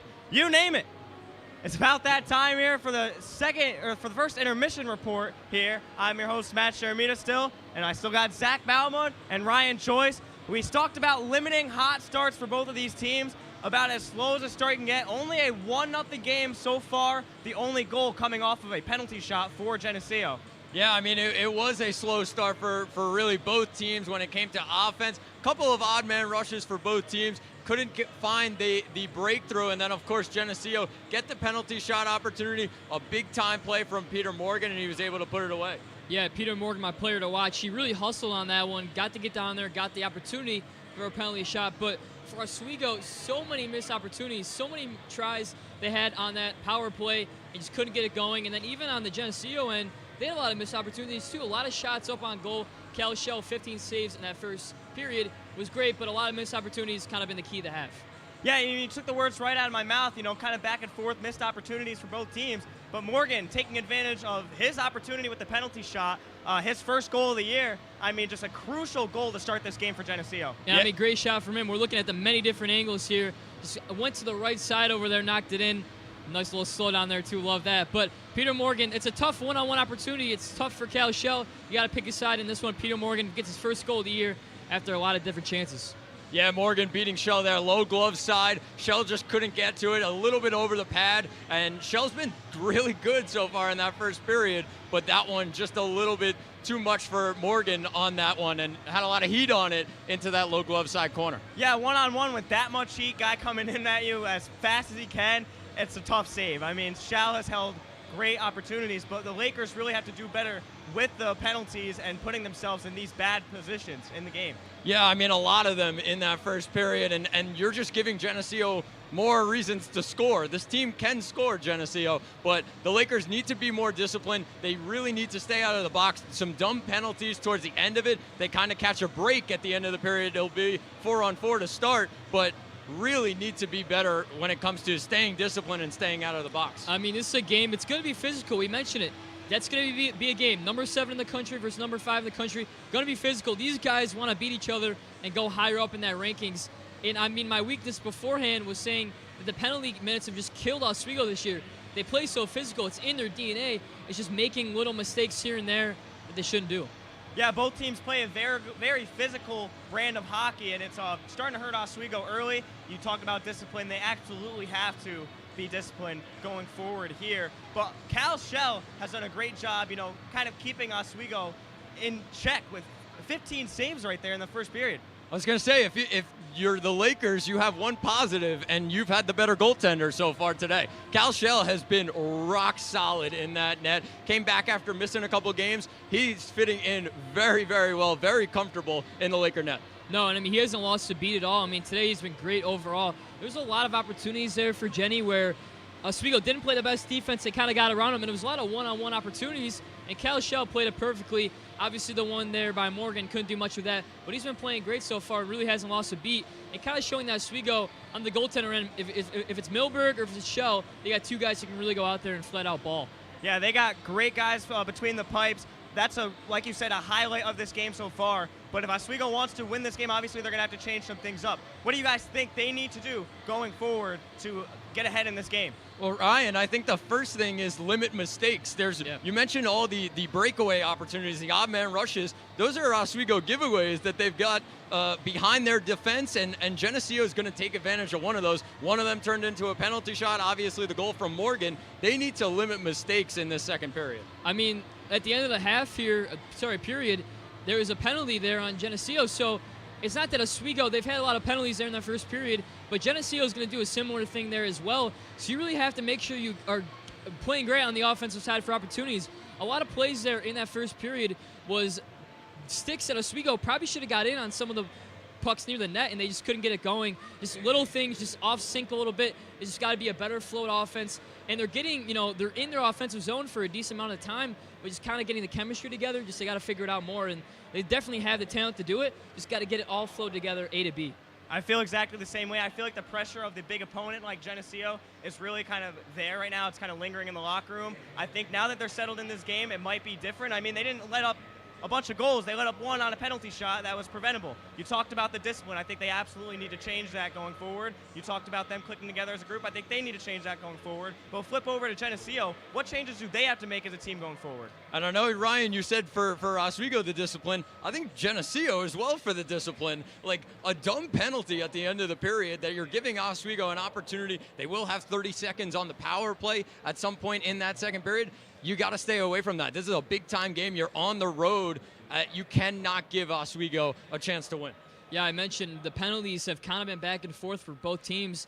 And for Jenny, they've had, I mentioned, a lot of open shots there. Cal Shell had a lot of great saves so far, but they're also shots that you should probably get in the back of the net if I'm Jenny. So they've had a lot of opportunities so far. They probably should be up more than one than nothing if I'm going to be honest here so far. So it just kind of, in that offensive zone, if you had the breakaways, the odd man rushes, really capitalize off that and make big plays on the road in the dub.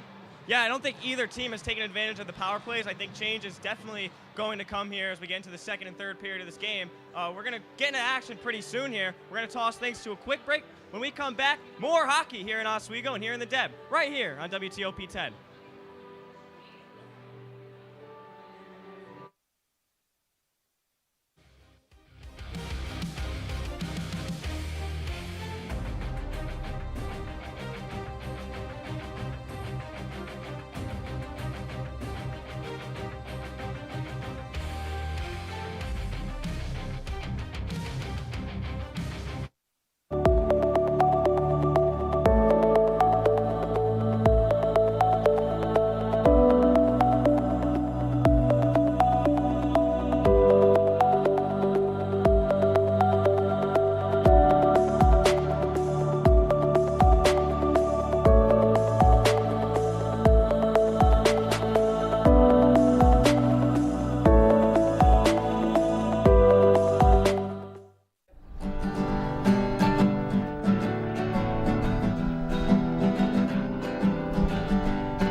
your channel 2. With sports and news and what to do, we're here for you. It's your TV, you're watching WTLP. Your TV, thanks for watching WTLP.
And welcome back into the Steve Lee press box as we get ready for period 2 action here in the Deborah F. Stanley Ice Arena.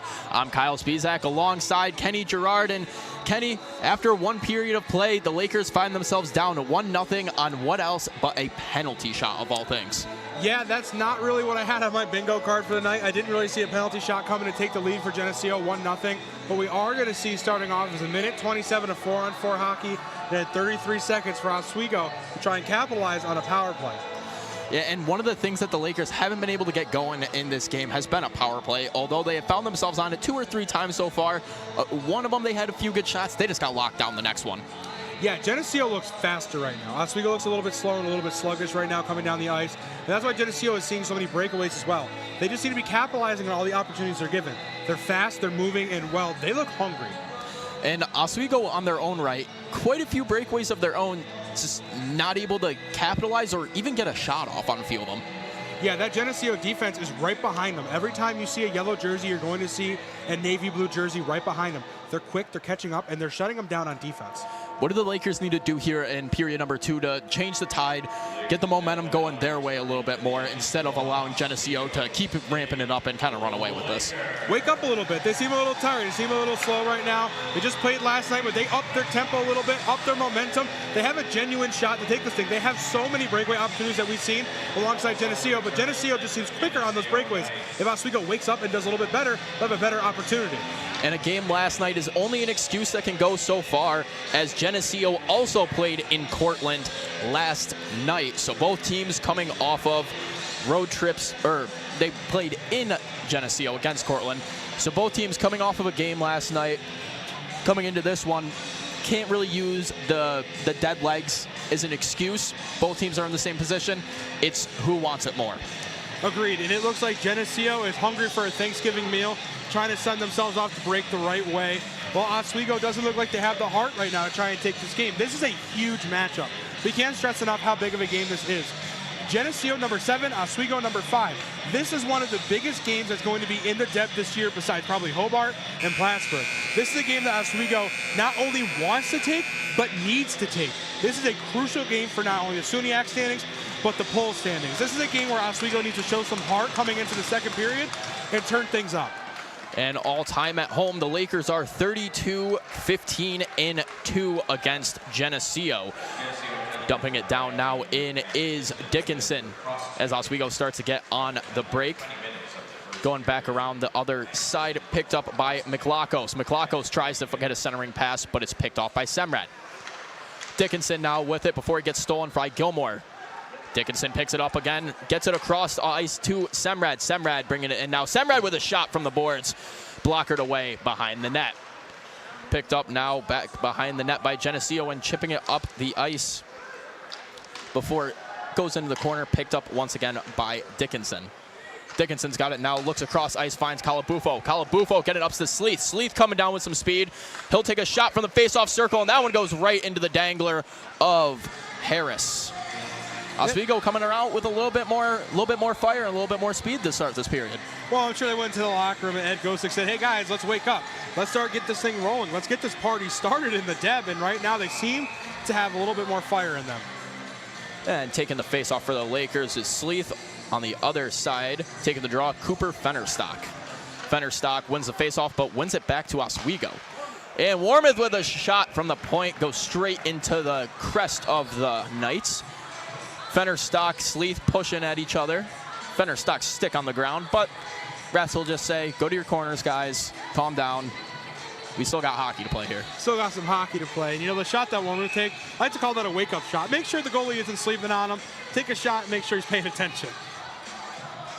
It's face-off to get underway. Sleeth jumps early on that one. And Sleeth trying to win that one back, but it's picked up by DeMero. DeMero with it now, going to chip it back to his partner Pullman.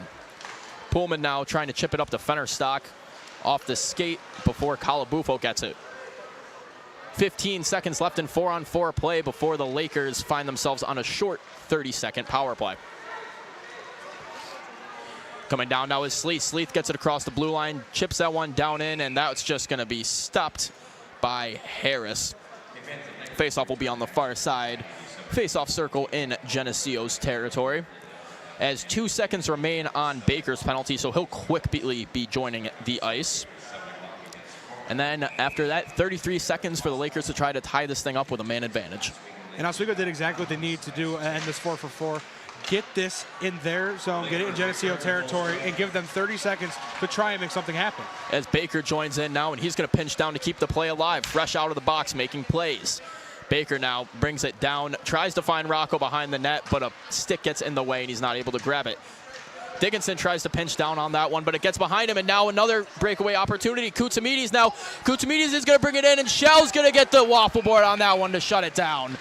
But another break, Kenny. That is now 6 odd man rushes Geneseo has had in the last 10 minutes of the game. Yeah, in the last 10 minutes, they have been breaking away like crazy. We're taking a look at the replay of the breakaway here. Comes up, tries to hit the top shoulder of Shell, stops it, bounces it down, ice it, stops the play. Now Geneseo and Oswego territory trying to get the shorthanded goal. Only 8 seconds left here on the power play. Trying to short side Shell on that one. A little bit of a misdirection. Make it look like he's going to tuck it on the far side of the pad. Try to short side him on the blocker, but he gets that one out and keeps it out of the net. Walters with it now. Walters with a shot and just a bit outside. Arcan now going to chip it off the board. Sleeth tries to do the same before Walters puts his body on the line to keep it going. Calabufo with an opportunity as a falling Wilkins opened up a chance, but nobody was there to capitalize on it. A Geneseo player takes himself out on the boards as Baker's going to come down on that one. Too hesitant. Delays it too long, can't get it. Thomas now looking across ice, trying to find Raybaum, but a good stick from Dickinson knocks that one down. Calabufo now tosses it to Baker before Baker chips it back up to Sleeth. Sleeth coming with some speed. He's got an open Dickinson on the far side, but tries to dump it down before it's intercepted by DeFazio. Coming around the other way now is Geneseo, coming with a bit of speed. And McClockos is going to get that one to Gilmore. Gilmore dumps it off. And a chance there for Gilmore, but he can't get the shot off. Flack now, 3-on-2 opportunity. Bull coming down. Bull takes it far. Bull going to try to dump it back up to Flack up front, and he gets the shot off, but a bad angle. Couldn't get any good look. Bala able to get that one off the helmet of a Bruno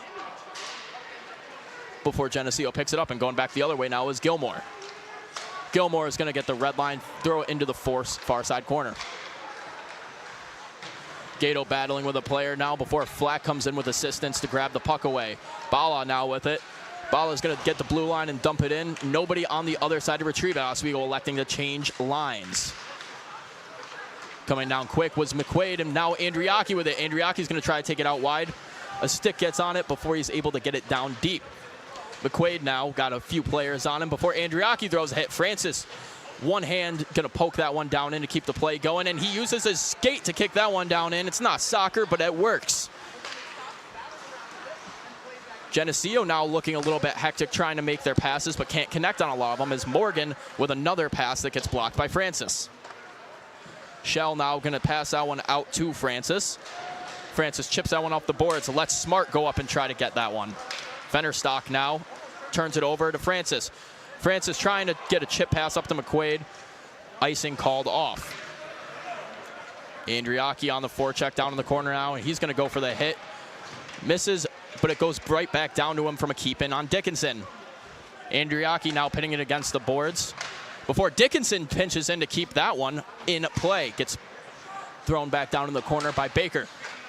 In the corner looking for Smart coming down the slot, couldn't get it.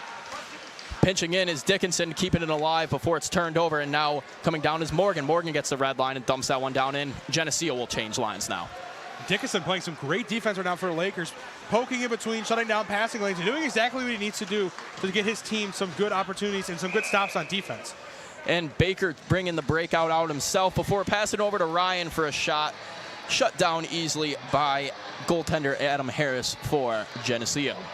And to start off the second period, we're starting to see Oswego close that shot gap. Now Oswego's 15 shots to Geneseo's 15 shots. Oswego starting to wake up a little bit and starting to get some shots off. 15:06 left to go and play in the first period as an immediate face-off shot goes just a bit too high from A.J. Ryan. Noah Bull's going to get that one off his helmet, keep it down in the zone. Rocco chasing around some defenders. That one's going to get back behind Semrad, and they're going to call no icing. Able to beat that one out was Demeski. Semrad trying to chip that one up to Bull, a bit too far out, goes to Wilkins. Back to Demeski. Demeski's going to chip that one in. Shell goes out and plays it behind his zone again. Semrad now looking for the cross-ice pass. It wasn't there. Tries to get to Ryan, and he couldn't get his blade on it. So icing will be called. You know, Oswego's doing a much better job this period of keeping it out of their own territory. We're seeing the puck in the neutral zone a lot, but last period when we saw the neutral zone, it usually swayed into the Oswego territory and Geneseo making more opportunities for himself. While this period, we're seeing Oswego, when it's in the neutral zone, swing over to Geneseo territory and try to make some more opportunities for himself, and that's why they're closing down that shot gap. Taking the face-off for the Lakers, Bull. Taking the face-off for the Knights is Thomas.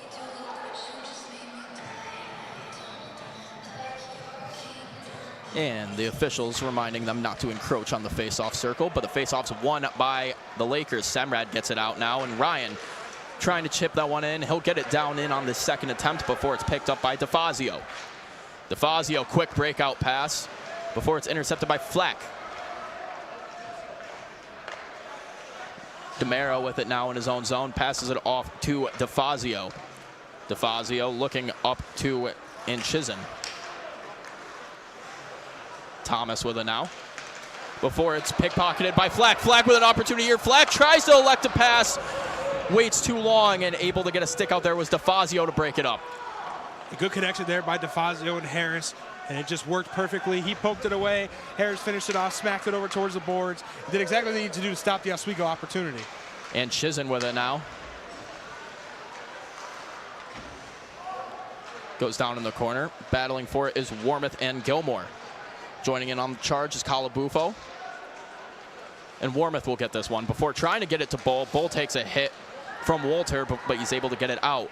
Gato's just going to throw this one into the far side corner and allow Calabufo to start the forecheck.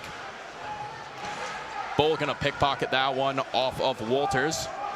And a scrum behind the net. About 5 players involved in this one before it's taken out by Bull. And Bull takes a huge hit in the corner, taken down by Nathan Poolman.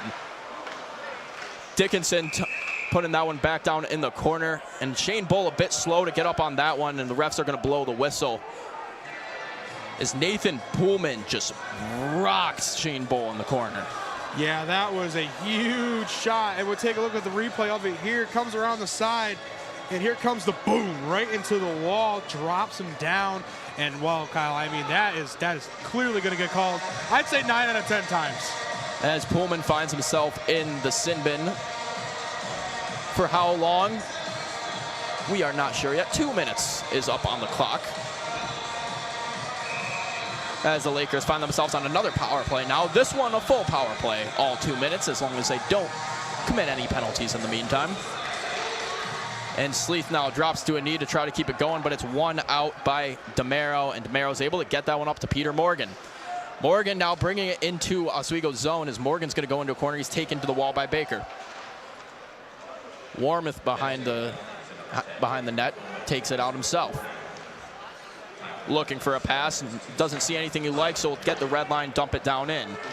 Rocco down in the corner on the forecheck. Calabufo joining him for the extra man pressure. Trying to wrap it up to Wormuth at the point, but getting a stick on that was Gilmore. Wormuth with it back behind his own net again as the Lakers have to retry the breakout. Baker now. Baker going to dump that one down in. And he's able to keep the blue line by some miracle before it's eventually blown off. And some players are starting to throw some shoves at Calabufo. Grabbing onto Calabufo's arm right there was a Geneseo player, but nothing is going to be called on that. No calls coming that way. Nothing serious. No fighting. Nothing crazy there. Oswego now going to have a minute 12 left in the power play, going off in the neutral zone. Oswego so far in the first minute of this power play not able to get any possession in Geneseo's zone, as Dickinson's going to D-to-D pass that one off to Flack. Trying to get a chip in was Arcan before it's thrown real hard off the boards by Wolters. Dickinson with it. Trying to get it back up. Dickinson's able to shift over and get it to Flack. Flack fakes the shot, gets it to Arcan, the backdoor opportunity. Harris gets the toe on it. Arcan has it again now. Trying to get a pass up to Dickinson at the point, but Bo will get it back behind the net. Bo going to wrap this one to the point in Dickinson. Dickinson to Arcan. Arcan back down low to Bull. Bull trying to do a spinning chip pass to Gato. Dickinson pinching down in. He'll be able to keep that one alive to Flack again. Flack back up to the point. Dickinson looking for something to do. Flack again. Flack at the high circle with it now, trying to find something to do. Gets it to Dickinson. Dickinson going to elect to take the shot. Rebound chance for Arcan. It's loose in front, and Geneseo's able to clear it down the length of the ice. Great defensive stop there by Geneseo. Great save by Harris earlier on. Geneseo just looks like a well-oiled machine right now as we see a shot come off the Jumbotron. Semrad gets that one in the far side corner and starts the breakout. He's going to look for Andriaki, can't connect in the middle, and that's going to go for icing, not able to beat out Geneseo. 10:51 left to go in period number 2. Shots, Oswego 19, Geneseo 17. The Lakers starting to take control of this period, doing a lot more of the offensive pressure than they did in the first period, with Geneseo kind of controlling the tide of things. Yeah, it seems like Geneseo expected the fire for them, and Geneseo's defense is reacting accordingly. They are locking it down in their territory. Whenever it comes to Harris, he's stopping as well, but it's not much getting to Harris, and it's their defense really not allowing Oswego to make anything happen of their opportunities. You see a nice save there by Shell. The same applies for Oswego. Their defense has been much better. This time around, Shell making good saves, looks to be more active inside in between the pipes. And while their defense seems to have better gap control, locking things down and not giving Geneseo as much room to breathe as they did last period. Shell with the routine save there. He's taking the draw for the Lakers. Is Smart taking the draw for Geneseo is Koutsamides. Or that will be Gilmore taking the draw for Geneseo. As we await puck drop, won by Geneseo, back to the point. Pass back behind the net, trying to battle for it is a couple of Knights and a couple of Lakers before Semrad gets it and chips it off the high glass. McQuaid trying to get it now, and they're going to say it went off of Oswego's bench, so a face-off will take place at the near side face-off dot. And these two teams are pretty evenly matched in the face-off. Oswego averaging about a 57% face-off win percentage, while Geneseo 52% of the time is taking the win for themselves. A pretty even match. The face-off comes around. Split right down the middle as Bull will take this one, and he loses that to Gilmore. Back into their own zone. Geneseo is going to start it with Zarudny. Zarudny chips it off to Wilkins, who gets it off the high glass. And a big hit from Semrad stops a streaking Geneseo player in Shizen. Gato puts the body on a player there as Semrad picks up the puck. Semrad now trying to do too much with it and go through the gauntlet of players instead of taking the shot. Bull with a chance here now. An opportunity. Blitz backdoor for Semrad. Couldn't get the shot off. Back behind the net now. Gato again. Trying to throw it in front for Semrad. Couldn't connect on it.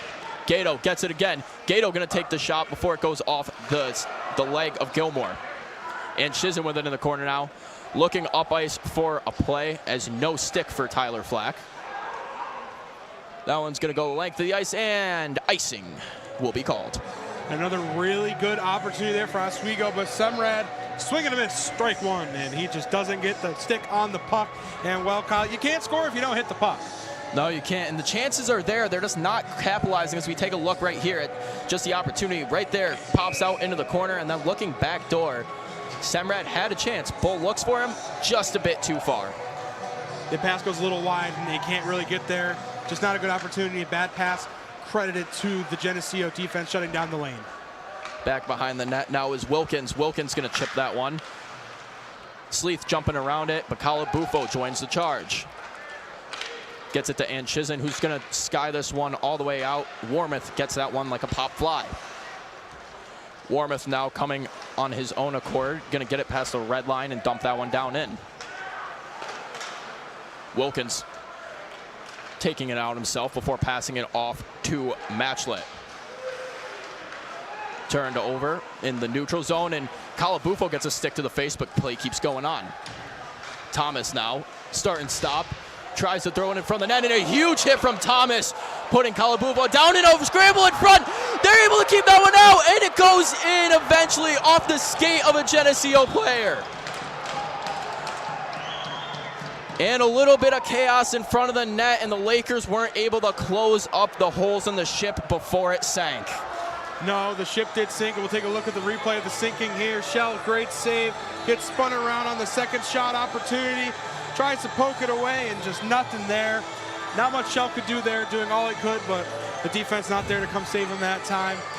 And just a good shot, way to keep their eye on the puck for Geneseo and make the best of that second shot opportunity. And with the second shot opportunity, Geneseo now goes up 2-0 on the Lakers, 8:53 to go. 2-0, Geneseo now leads the Lakers. With Bull taking the face-off here, and Geneseo wins it back immediately. Getting it over to Morgan, who will tip the puck in before it enters the zone. Baker now back behind the net, gets it over to Bull. Bull battling.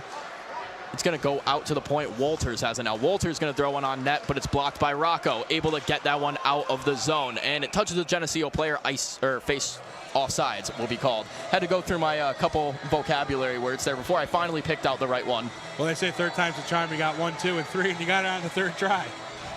As we take a look at that last goal there. Replay just goes there, able to get a stick on it, pokes just a bit too far out, and it goes off Shell's stick and in. Baker now with it, passes it up, tipped in by Bull. Back behind the net to play it is Harris. Bull comes down on the forecheck, keeps the play alive for the Lakers. Down in the corner, pinned against the boards. It's going to be poked out. Lakers able to get possession of it, as Morgan still pushing the puck out of the zone, and they'll be able to break it before Baker gets it with a D-to-D pass over to Dickinson. Dickinson's going to hit this one off the end board before it goes out to Ryan. Shovels it down in, and it's going to be picked up by Cannon Green. Green up to Morgan. Morgan looking for something to do with it, and he's just going to sky this one up in the air, and it's going to go all the way down for icing. 7:44 left to go in period number 2. I'm Kyle Spizak alongside Kenny Gerard as the Geneseo Knights lead the Oswego State Lakers 2-0. You're watching Oswego State hockey on WTOP 10 as Connor Smart gets ready to take the face-off here, matching up against Jared Thomas. Or Cannon Green.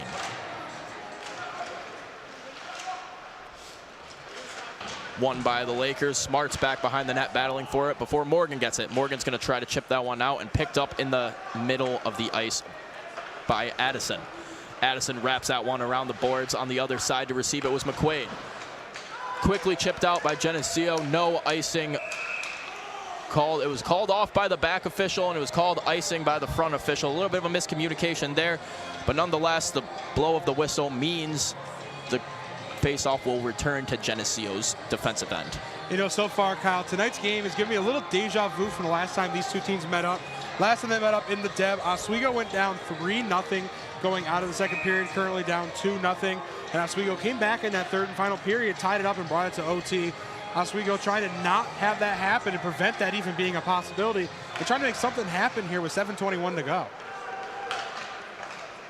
As Morgan gets this one at the red line, chucks it down into the corner, and on the pressure was Deisman. Koutsamides throws that one back down, but it's picked up by Semrad. Semrad over to Bala. Sleeth now looking across ice for Calabufo. Calabufo able to keep that one going. He takes a hit in the corner, looking for a centering pass, but it goes off the stick of Wilkins. Puck bounces out to the middle, but it's picked up by Wilkins. Wilkins gonna dump that one in and try to go around Bala. Bala's gonna push him down into the corner. Bala ties him up in the corner before it's picked up and skated up by Demeski. Demeski's gonna dump that one back down in. Picked up by Miklakos. Gilmore battling a few Lakers now. Gilmore's gonna be able to get it to Miklakos. Miklakos to Zarudny. Zarudny takes a hit from Sleeth. Up to the point now. A shot from the point goes wide from Walters. Down in the corner now, Arkan trying to punch this one up, and he will be able to break the zone.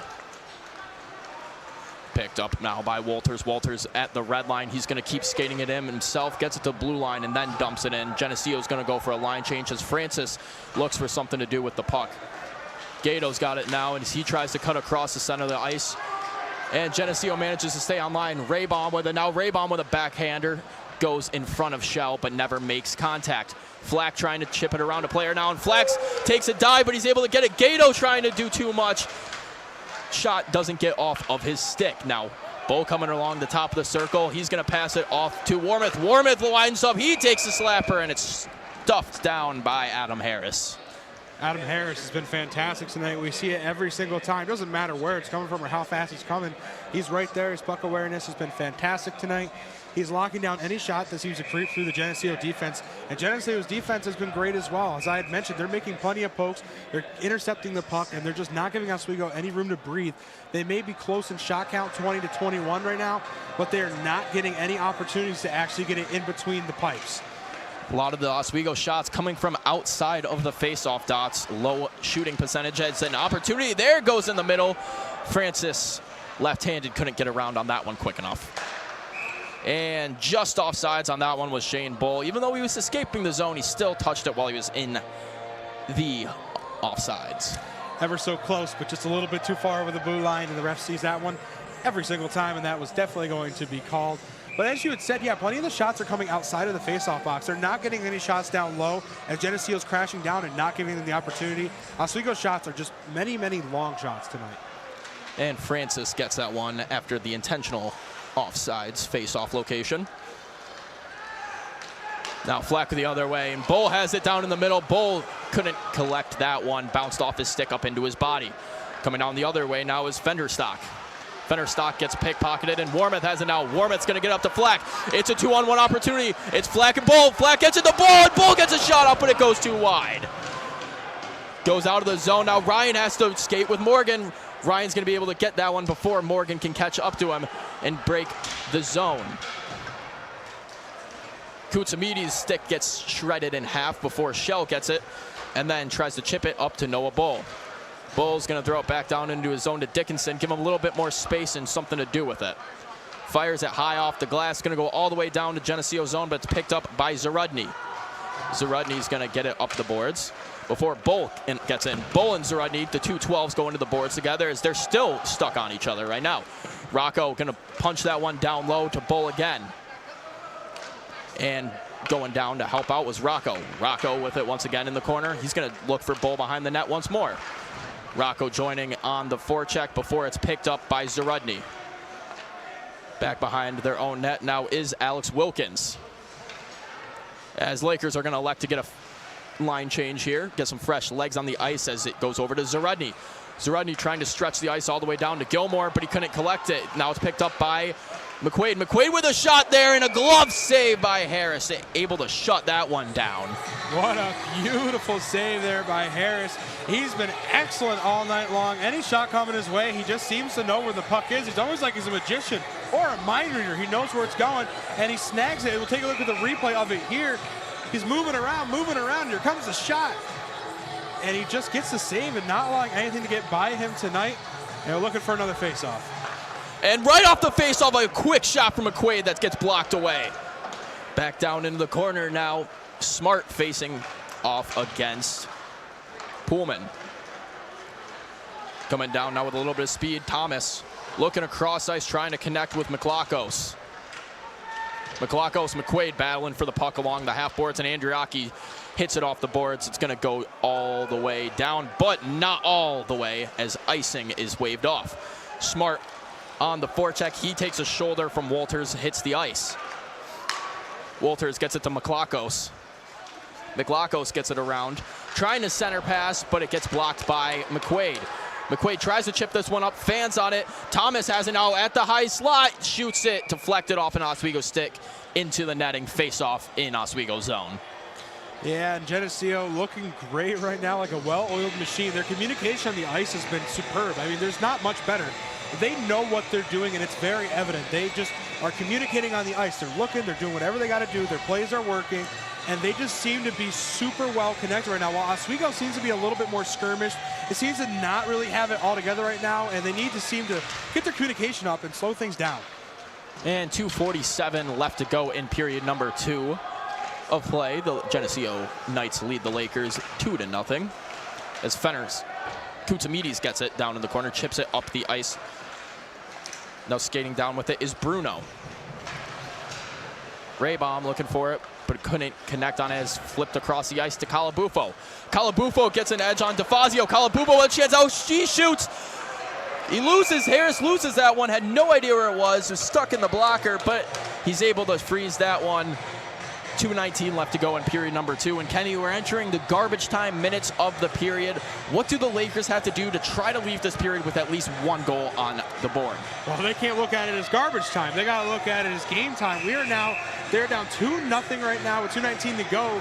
They have to really lock it in right now and get something before they go into the third and final period. They have very little momentum on their side right now. A shot and a goal right now would bring extreme momentum into that locker room, and they would come out on fire in that third period if they have a good shot. Yeah, and the outside shot's not working for the Lakers, looking to get more chances inside. Down in the corner now, Sleeth. He'll pick up the rebound off the shot from Warmoth. Sleeth now trying to get a shot, and that one bounces off a few players, takes a weird bounce, and then hits the head of Harris. Picked up now by Calabufo, but it's turned over to Morgan. Morgan with a chance there, trying to do his best Datsuk impression, but it's shut down. Coming up now is Francis. Francis, D-to-D pass over to Warmoth. Warmoth gets it up to Gato. Going over against Zarudny, and Gato's going to take a tumble into the boards. And Morgan now has it, coming out. 3-on-2 chance for Geneseo, and a good miscue there. Good communication from the Lakers to shut down the passing lanes.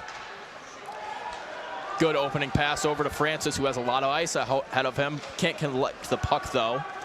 So he'll just dump it down in, and Zarudny picks it up. Zarudny now taking it along the far side boards before it hits a stick of the Lakers. And it's tossed down in by Demeski.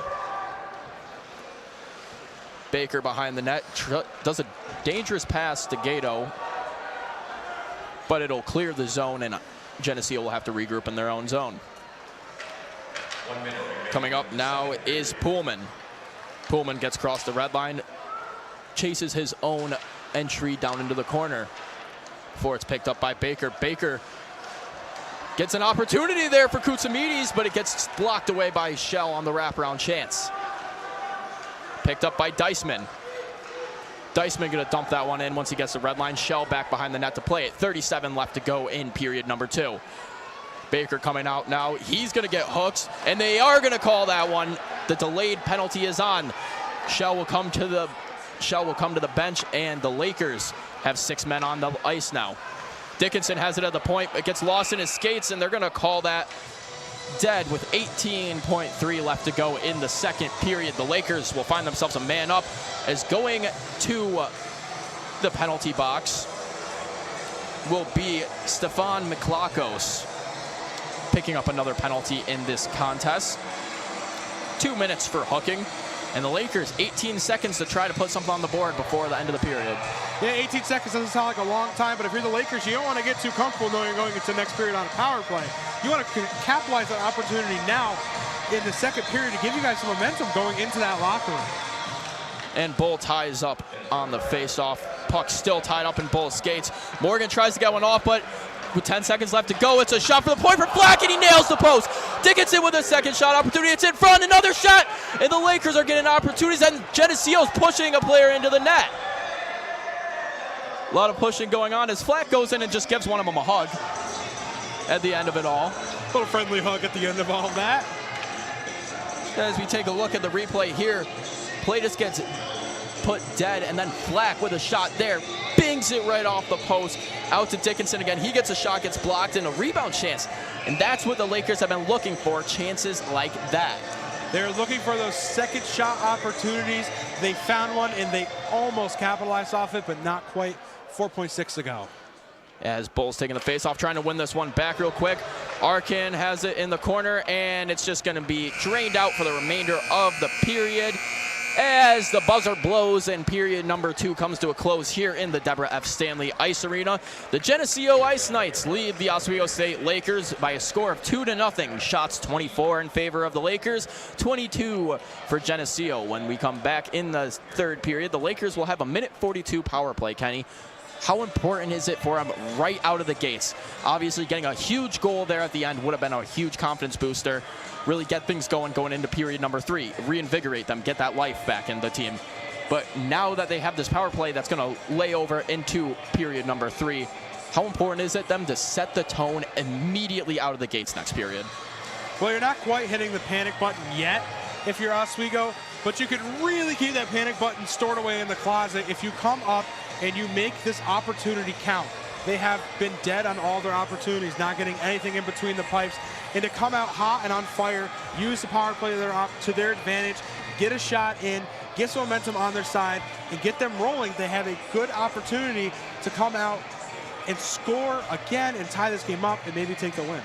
And despite the 24 shots the Lakers have on goal so far in this game, the best shots that they saw were in that quick 5-second play on the power play. But that's all the time we got for here right now.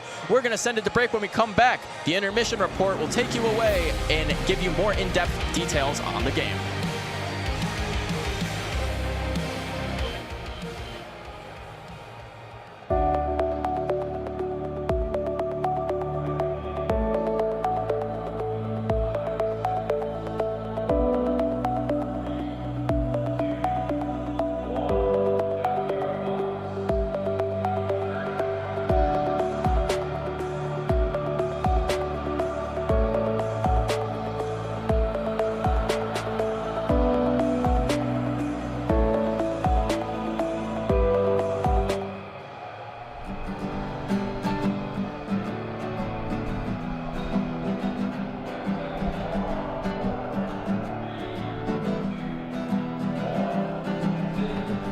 We're here for you, we're here for you. This is your channel too. With sports and news and what to do, we're here for you. It's your TV, you're watching WTLP.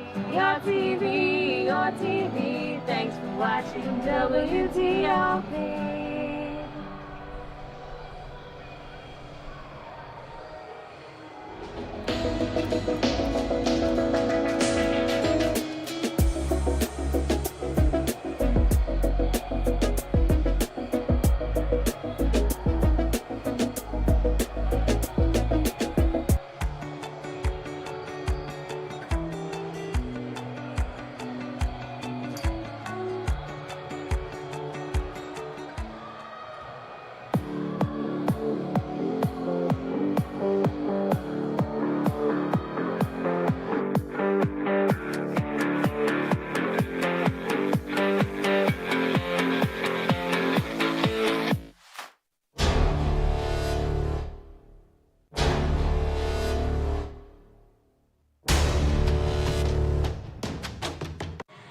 And we're back here on the perch for more turkey talk here. But, you know, bigger matters going on today. A very exciting game between the Geneseo Knights and the Oswego State Lakers.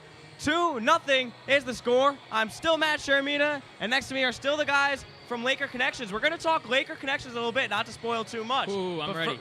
First, we got to talk about that second period. First things first, Geneseo scores again. Obviously the biggest thing. Yeah, I mean, Ryan, it was an unlucky bounce for Oswego. Puck pinging around right on the doorstep. Cal Shell doing everything he possibly could, but finally Bruno slides into it, gets a stick on it, a leg on it, whatever it was. He slid into that one, bounces in. Very unlucky for Oswego. Geneseo comfortable with the 2-0 lead now. Yeah, I mean, really lucky one there from Geneseo, kind of the right spot, right place at the right time, you could say. And that was one, there's been a few of those on both sides where they could have gone in, but for Geneseo, they get that one there. Yeah, a little bit of a Plinko back there in the net. I mean, I would have liked to see Cal Shell maybe throw his stick again like he did a couple weeks ago against Buff State. But no, the best ever they could have put up against there, kind of just a miraculous goal for Geneseo. Not the way Oswego wanted things to go, but nonetheless, it's a 2-0 game. I think that's in part of both teams playing a very clean period in this game, but still a very physical period. Yeah, I mean, this game is going to be full of physicality. That's kind of how we knew it was going to be coming into this one. Number 5 versus number 7 kind of matchup, and it's been pretty clean so far. There's only been, a couple penalties here and there. There's been a few that I know the players want to get called, but the refs are letting them play out there and letting the physicality come out true. And so far, Geneseo hasn't bothered them too much. Oswego's been kind of pushing them to the limits in terms of that. But for Geneseo, they're in a nice 2-0 lead here, and they're trying to get out of here with an upset in the Deb. Just quickly, Matt, just that one penalty, Shane Bull gets a nasty hit into the boards. It did end up getting called, but that was probably it for the second period. Right, I mean, even at the end, where the Lakers had numbers with the last kind of seconds winding down, they couldn't take advantage. But yeah, really, that hit against Shane Bull, probably the biggest thing of this period in terms of physicality. We're going to take a really quick break. We're going to check out a little fan cam during the break, maybe see a little action here in the Deb. When we come back, your favorite segment from Laker Connections, it's Lakers Showdown, right here on WTOP 10. La la la la. Free. La la la la la la. La la la la. Free.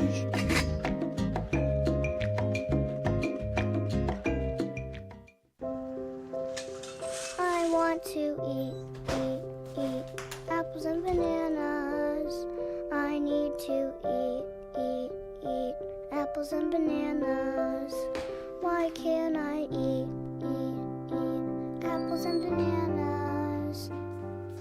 Support the Feeding America nationwide network of food banks to help provide meals to those in need. Join us at feedingamerica.org.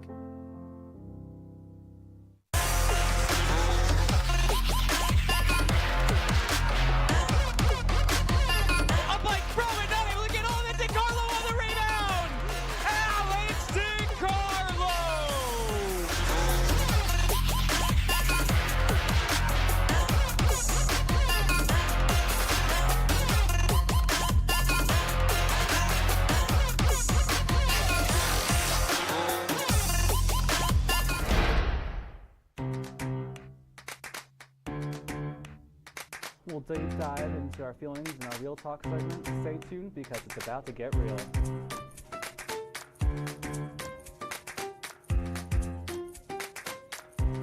And it could be your last chance to see one occur for 2 decades, as the next time one will be visible over the continental U.S. He's May 84. Yarrow told police in the hospital that he had pressed the doorbell and waited. They mix with oxygen and nitrogen. They can briefly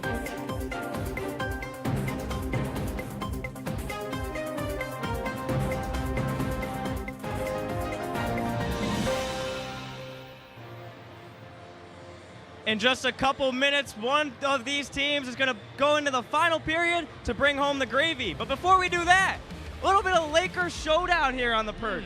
It's not often you have 3 guys from one show at a perch, so it's only right to give a nod to that show. And Matt, I heard that's a pretty good show. Thursdays at 10 o'clock. Check it Don't out. miss it. Check it 10:30 out. Thursdays. Watch it. Little shameless plug from the co-producers. We got to get into everyone's favorite segment from the show that the moderator right here puts on. And if you're new to, the Lakers Connections and don't know what the Lakers Showdown is, I'm going to explain it to you real quick. Basically, I'm going to ask 3 questions to these guys. They're going to have a little debate, little fistless boxing match to go, toe-to-toe here. They're going to try to appease me with their answers. And best of 3 wins, 30 seconds to answer each. Gentlemen, are we ready? Let's do it. I've been ready my entire life for this moment, Matt, so I'm ready to go. Little hockey night in Oswego, Laker Showdown. Let's go. First question I'm going to ask you guys. Between these 2 teams, I know it's been mostly Geneseo on the scoreboard, but in terms of a clean game, who has played with more cleanliness, a cleaner game? Am I starting We'll off? start with Ryan. I'm looking right Perfect. at you. The guy at the end here. I would say Oswego's kind of played more of a cleaner game. Yes, they haven't had any goals today, but I mean, we saw that hit on Shane Bull there in the corner over here. That was a pretty nasty hit, and they haven't made too many mistakes. Not too many players in the penalty boxes so far. Yes, Oswego down 2-0, but in terms of they lead, top of the SUNYAC in penalty minutes, they haven't had too many of those so far. No, I think it's Geneseo in this one. Like, they've played the better game so far. Obviously, the Lakers, maybe Geneseo's taken a little bit more penalties, but Geneseo, on the penalty kill, they've been on top of everything. They've gotten the job done. That's why they're winning right now. They played the cleaner game overall because they're winning 2-0 on the scoreboard, right? Yeah, I mean, that's great, but I would also say for Oswego, it's kind of been missing shots. It hasn't been a penalty issue. The reason they're not scoring isn't because of the penalty. It's because they're missing shots. I think I'm going to have to go with Zach on this one. I think Geneseo has played the cleaner game. I think you've seen a little bit of a panic puck from Oswego, especially in that second period as they try to crawl their way back into this one. So I'm going to go with Geneseo in terms of a clean game. Next question, though.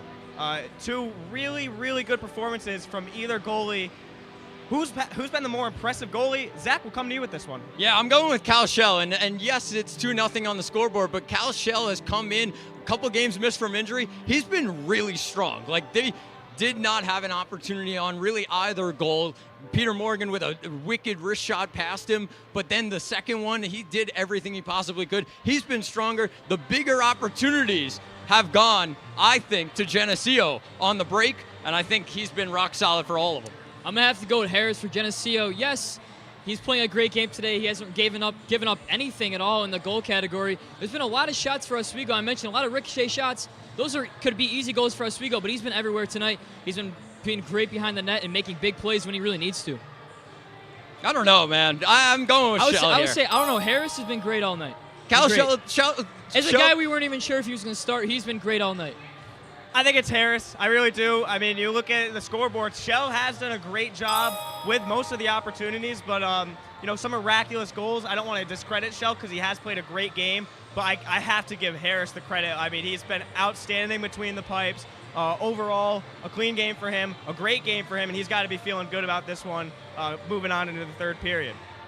1-1 game. It usually seems to always be this way on the show. It's always a 1-1 game. We're going back into our last question. Here we go. As you can see behind us, usually fans are packed in here in the student section, but we're seeing a lot of green right now. Do you think the lack of student support may be an impact in this game? We'll go with you, Ryan. Of course. I mean, you see these big games, a big-time environment. Having a student crowd behind you is huge. I mean, after a goal or after a play, your student section, you're yelling at the goalie. You're kind of getting off his rhythm. And if a penalty like that happened where Bull got hit, the student section's going right after the guy, and it kind of takes you out of the game. Yes, there's a pretty nice crowd here tonight, but a student section, that kind of nice crowd in these big kind of games really takes Oswego over the edge, and we see that in whiteout games in the past. No, I don't think it has that much of an impact, Ryan. I think it all goes down to the leadership of this team, crowd or not. It all comes down to the captain, Quinn Warmuth, who I mentioned before the game, in that locker room. He's probably standing right now, talking to this team, getting them going. They've been good so far, but they have not gotten to their level. Captain is standing up, telling his guys what to do. The crowd doesn't have an impact, in my opinion. It's all between those guys in the locker room. I'm going to have to disagree. I mean, as a team for Oswego, you're playing, you look up in the crowd and you see your classmates and peers kind of cheering you on, having a great time. That makes a lot of an impact for a winning game here in the Deb. No, it's all about those guys in the locker room, the captains, the leadership. In these gigantic games, ranked matchups, that's what matters. The leadership needs to step up. But you need them in a big ranked matchup. You need them in a big ranked matchup. There's not much more you guys could say. I'm torn right now between your two answers. I mean, I haven't seen this at all. I haven't heard Sweet Caroline. I haven't seen Gal Shell reach out to the student section, play with his hair. But at the same time, the leadership does have to step up. I'm really torn, but you mentioned this is a big game, and it certainly is. I think in big games, you need that crowd energy. I'm going to go with Ryan. Let's go. Come on. I won during the week. You won now. So this matters a lot more. Hockey night in Oswego, the biggest stage. You get a big win. Come on, man. Well, unofficial Lakers showdown win for Ryan Joyce. Will we have deja vu all over again in the Deb? Will Oswego come back again? Who knows? We'll find out on the other side of the break when we go back into our third period of action right here on WTOP 10.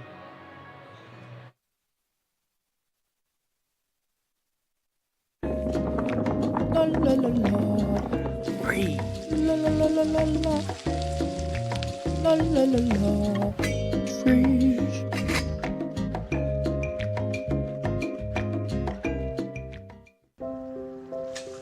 I want to eat apples and bananas. I need to eat apples and bananas. Why can't I eat apples and bananas? Support the Feeding America nationwide network of food banks to help provide meals to those in need. Join us at feedingamerica.org.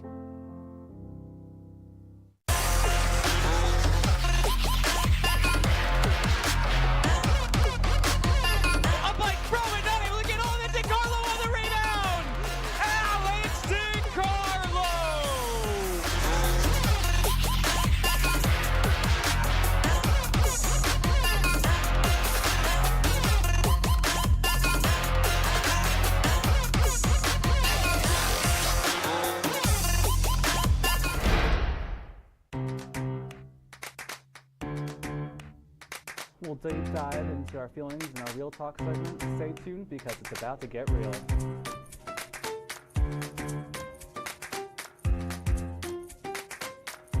And it could be your last chance to see one occur for 2 decades, as the next time one will be visible over the continental U.S. He's May 84. Yarrow told police in the hospital that he had pressed the doorbell and waited. They mix with oxygen and nitrogen and can briefly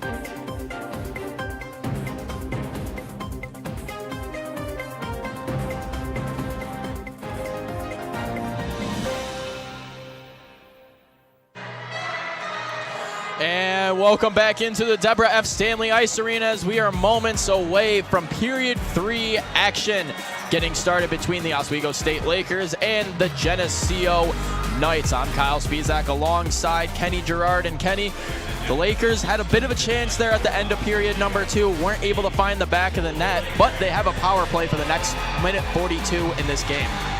Well, the Lakers need to come out here as Metallica tolls through the depth, signaling the beginning of the end of tonight's matchup. The third period about to be underway. Oswego starting with the power play. And Kyle, they need to absolutely capitalize on this power play. One of the most crucial ones they're going to see thus far into the season. The capitalization of this power play would do wonders for the Lakers, giving them plenty of momentum coming into the period. While Geneseo, on the other hand, can kill the penalty and shut them down. Geneseo may feel like they got the easy ride to the finish line. And the Lakers really need to up the net front presence in front of Harris. Been able to stop everything he has seen in front of him tonight. 22 shots against so far in the contest, stopping every single one of them. The Lakers not having much luck getting any second chance opportunities. It's really just one and done from shots from outside of the shooting percentage. Yeah, they seem to be shooting a lot from outside the face-off circle, and nobody's really crashing down to the goal. So when that puck drops in front of the goalie, he'll easily freeze it every single time, and not allowing them to get them second chance opportunity shots, and it may be what's costing them a little bit here, Kyle.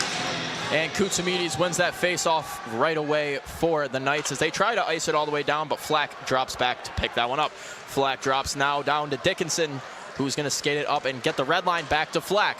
Flack gets it to the middle of the ball. Bull with a shot opportunity, goes through the skates of Arkan on the rebound chance. Arkan did not know where that puck was at all, is now looking across, was Bull trying to find Flack. Gato couldn't keep that one in. It's going to go down the length of the ice, and the Oswego faithful can only ask themselves, Kenny, how did that one not find the back of the net? It just seems Arkan was caught sleeping there, didn't see the puck whatsoever, no puck awareness there, and that was definitely what cost them an easy goal there.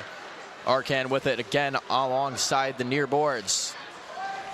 Fumbles it and gets pinned against the boards before Bull takes it out. The high slot shot off the toe of Harris. Dickinson pinches and keeps that one alive, gets it low to Flack. Flack looking for somebody in the middle, looking for the center pass. Gets it to Gato at the point. Gato with a shot in front of the net was Arkan, taking away Harris's eyes. And Geneseo will be able to clear that one down the length of the ice. 30 seconds left to go on the power play. And Geneseo continues to crash down near Harris, not even letting the puck make it over to Harris, and doing a great job of killing off his penalty to start off the third period. Trying to center it up to Sleeth, but it gets lost in the ref's skates. Going down now. Coming across now, Warmouth at the center ice. Warmouth going to dump that one down in. Alongside the other end, Baker tried to keep that one in, but Geneseo able to clear this one and kill the rest of the penalty. As coming to the ice now is Miklakos.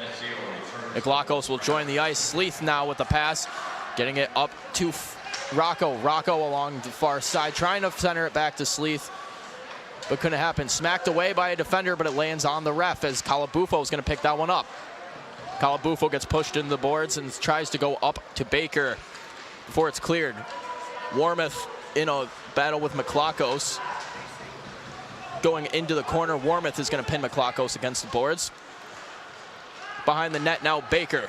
Baker looking across the ice, trying to get it over to Rocco. Back behind him, couldn't get a good pass on that one. Miklakos picks this one up in Geneseo territory, bringing it up now, gets it to Bruno. And Miklakos with a shot from the side. Easy save for Shell alongside the post. Back to the center, Walters. He's going to hold that one. It gets back to Pullman. Fennerstock down in the corner getting that one, but it's picked up by Bruno. Bruno dumps it back down to Fennerstock again.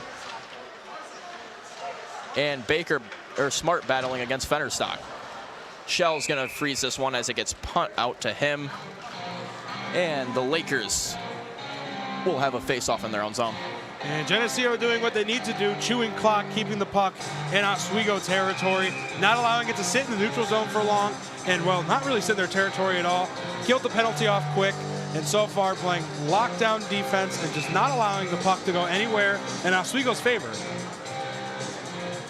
As face-off, it's underway, and it's tied up, but Oswego's able to bring this one out of the zone. Andriaki takes a hit as he dumps that one down in, but McQuaid was on the forecheck. Shot out by Harris, back down, picked up by Bala. Bala trying to throw that one up to McQuaid, who had a guy right on him in Cannon Green. Pullman with it now, chips that one up to Green. Green up to Fensterstock. Fensterstock looking across ice, trying to find Peter Morgan. Down in the corner now, Smart. Chips that one up, kept in by DeFazio. Fensterstock couldn't get that one on his stick, and Oswego's able to clear the zone. As no ice is called, Oswego will elect to get a few player changes. DeFazio gets it up the boards. Fensterstock gets a stick on it, no icing called. It's going down in the corner, battling for it is Demeski. Demeski battling against Bala. 3 Lakers, 2 Knights in the corner, as no movement of the puck. As we can see now, it's still tied up down in the corner. Still not moving. It's in the skates of Demeski, and Demeski was not planning on giving that puck up at all. He was holding it till the whistle was blown. No, that's right. I heard the ref from up here yell, "Move it," and he said no. He is not moving it. He froze the puck, chewed some clock off, exactly what he needed to do. Now down to 16:05 left in the period. Geneseo slowly but surely chewing away that clock, giving Oswego less and less time to make a comeback. And faceoff will leave the Oswego zone, as it was Geneseo who had the puck pinned against the boards there. Koutsamides and Bull lining up against one another. And one by Koutsamides. That one's going to be dumped down in by DeMero. Shell coming out to play it. He loses it in his legs, but Gato's going to get it on the half boards. Bull with a bounce around play before it's dumped back down in and kept in by Geneseo. Bull has to go back down in and get it in the corner. Warmouth battling with Demeski. Warmouth's going to pick that one up. Bull back behind the net. Spins around, gets it back over to Warmouth. Warmouth looking for Bull in the middle. Bad pass as it's picked off by Anchison. Gato comes back on the back check to keep that one alive. Looks for Flack along the other side of the ice. No icing is called. DeMero. DDD pass to DeFazio. DeFazio looking up the middle, trying to find Anchison. Miklakos gets the rebound in the corner. Dickinson's able to stick that one away. Sleeth trying to poke it out, but Dickinson gets it back across to Calabufo. Lakers with a 3-on-3. Gets it across to Rocco. Rocco gets it in front for Sleeth, and Sleeth couldn't get a shot off. Rocco back up to the point, and Baker's going to throw one down in. It gets deflected and goes wide of the net. Battling in the corner now. It's going to pop out to Anchison. Coming down in and getting a shot off on that one was Rocco from the high slot. Able to get a glove on it. Harris freezes it. Yeah, and Harris has been doing it all night long, reaching, diving, making plays, and just being the goalie that, you know, we talked about earlier, Geneseo lost their goalie last year, coming in and taking his place and doing a very good job as such, blanking the number 5 team in the country right now. 25 shots, 0 goals. As Sleeth takes his face off, it's one back to Dickinson. Dickinson looking what to do with it. He'll throw it back behind the net to Rocco. Sleeth's going to pick it up for Rocco as it's intercepted by Thomas. That one's going to be poked out. And Rocco falls, but he's able to get that one up to Dickinson first before he tumbles. Sleeth now trying to bring it in, but he's facing a huge stick from Walters. Walters grabs him, throws him to the ice. No call there on the hold. Baker throwing it up, and Sleeth's just going to chuck that one in as soon as it hits his stick. Lakers will get a line change. Joining the ice now is Smart, Bull, and Ryan. Bala steps up, takes the body there, not allowing Morgan to jump around him to continue his pursuit of the puck. Semrad now gets it up to Bala, but in front of Shell. Bala gets the red line. He's going to take it himself. Dumps it off to Smart in the corner. Smart with a shot, trying to get a second chance opportunity, but Harris just shuts it down the second it hits his stick. Yeah, Geneseo is doing what they've been doing all day, shutting down, playing great defense, and they're just not allowing Oswego any single opportunity to get the puck even over to Harris, let alone between the pipes. Harris's rebound control has been off the charts in this game. Very limited second chance opportunities for the Lakers. It's pretty much been one and done on the majority of their shots. As Bull and Koutsamides line up against each other, it's tied up on the face-off circle, but Koutsamides is going to be able to win it back for Geneseo. Back around to DeFazio. DeFazio hits it off the high glass, but Bala is going to throw it back down in. Lakers regroup. Picked up by DeMero. DeMero has it down in his own zone, looking for something to develop, but nothing will. Stick lifted, no icing called. Down in the corner is Deisman. Deisman has Semrad on him. Semrad and Ryan tie up Deisman as Bala comes to pick up the remaining puck. Semrad now, he's going to take it up himself. Coming with a little speed, kicks it out to the corner, and Smart trying to get it on net, but it gets found in the skates of Semrad. Ryan high chips that one down in, manages to keep the play going on the pinch. DeFazio puts down Ryan back behind the net, but the Lakers still in control of the puck as Francis passes it back down to Bull, who's below the goal line as well. They're able to keep the play going. The Lakers still with possession of it as Bull fakes out a player. Their backdoor opportunity! And how does Harris get back to that? That is as good of a save as you will ever see. Adam Harris, have a day. What a save. Look at this replay here. He was well aware that puck was coming. Shot should have been in and just blanks him. Lays right on the puck, ices it, doesn't let nothing go by. If you're a fan of the Ice Knights, you should be out of your seat right now with that save. And call the University Police because there was just a robbery on the ice. Tristan Francis getting robbed by Adam Harris. As a shot from Francis goes all the way up into the concourse, up and over the netting. Face-off will be in the same place it just was. But what a chance for the Lakers. Probably the best opportunity they've had all game, Kenny. Well, it's the great Sean Kingston once said, somebody call 911, there's not a fire on the dance floor, there's a robbery on the ice. That was a beautiful save and definitely Oswego's best opportunity this far in the game with 12:36 to go. Francis at the point with it now. He's just going to dump it back behind the net and let Noah Bull go, or Shane Bull go to work. Bull gets it in front looking for Gato. Gato gets the shot off, but it was interrupted. Thrown in front now looking for Flack. It's picked up by Geneseo. Morgan now. Morgan and Francis in a foot race with each other. Morgan, half the size of Francis, throwing him into the corner. Before it gets out of the zone, Geneseo looks to regroup. Pullman's just going to dump this one down in. Geneseo clears his zone, and Warmouth goes back to clear it, or pick it up. Warmouth now tries chipping it up to Rocco. Rocco going back to create some space. Francis now over to Sleeth. Sleeth chips that one in after it hits off a body. And Chisholm with an opportunity here, and Chisholm with a shot, and Shell blocks that one over way into the corner.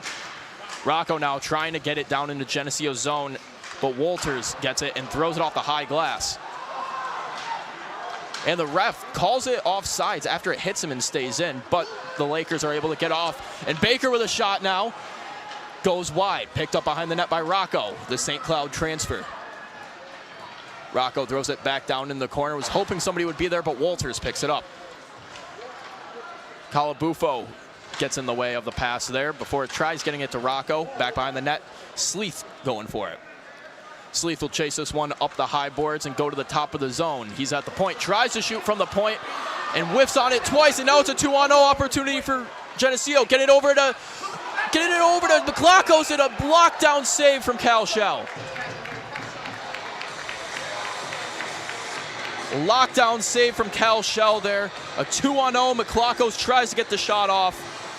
Goes into the pads of Shell, but Shell's slow to get up on this one.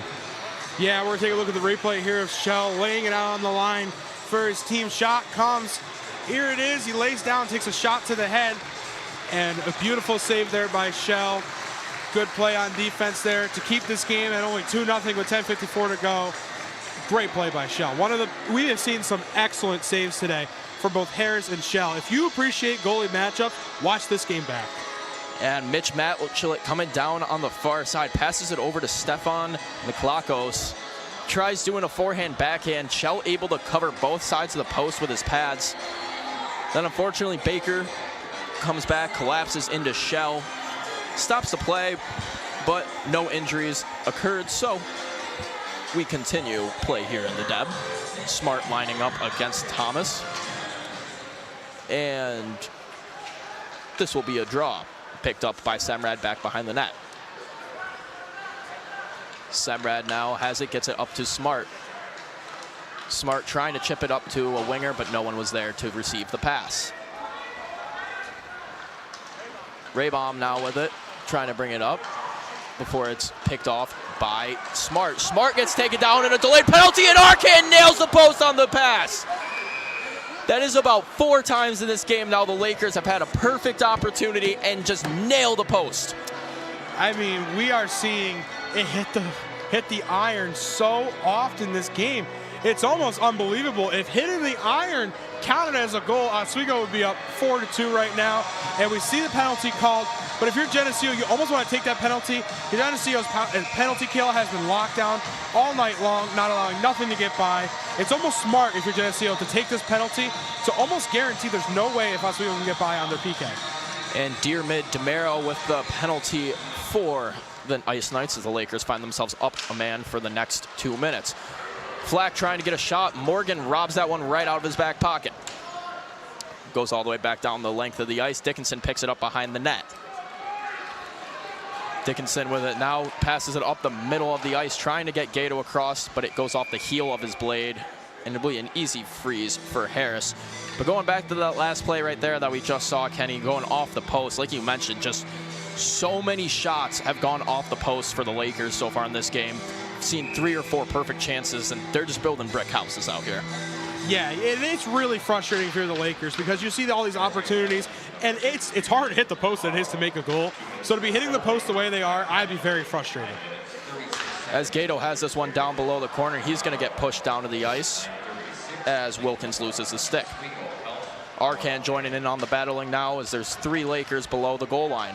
Dickinson pushes down to the corner to get the loose puck. Back up to the point now, and Dickinson, he'll go over to Flack. Flack looking for Bull across the ice. Bull with a shot. That one goes off the chest and out of Harris. Gato with it in the corner, trying to center pass it. Nobody was there. Too many Geneseo sticks in the way. Bouncing around Dickinson was Demeski, but dropping back, Flack keeps it alive. Bull with it now, looking to try to thread the needle to Arcan, goes into the legs of Wilkins. Back up to the point now. Dickinson with a low angle shot, able to get a shot off. Nobody there for the rebound. Dickinson has it at the point now. He's battling with Morgan. Morgan's able to push it out, but it gets out to Flack in center ice. Sleeth now. Sleeth has it. He'll shoot it on ice. Just below now is Walters, and Walters will clear this one all the way down. 23 seconds left to go on the power play. We continue to see this game. Oswego not crashing down towards the net at all. They are not getting those second opportunities because they are all up top. No one is crashing down. No one's looking for the rebound, and no one's open for a clear pass. And Geneseo is shutting down every passing lane that they have and forcing them to stay up high and not allowing any shots to come by. as Francis tried doing some work down low, but it gets cleared out of the zone. And Warmoth back to grab it now. Fensterstock right on his tail. Quick start and stop, creates a little bit of space, and they're able to chip it up for Sleeth. Sleeth now coming along the far side. He's going to start and stop and tries to get a shot off on net, but it goes off of Calabufo's ankle. Francis gets tripped up coming down, no call though. And Geneseo coming down with a shot opportunity, goes in this gates of Warmoth. Sleeth has it now in the corner. He's going to hit it off the high glass, and this will go for icing. And it just looks like the Lakers are confused out there. I mean, we just saw the play on the other end of the ice. Everybody's looking around. Where's the puck? No puck awareness today, and it's just been a lackluster performance coming in against a team where they should be playing up to their level, and it just seems like they're playing down to them today. There's no oil in the machine today. No, like you said, the Lakers just struggling to find that spark to get things kicked off here. With 7:48 left to go in the game, still plenty of game to go for the Lakers as faceoff is in their own zone. Thomas against Sleeth for the draw.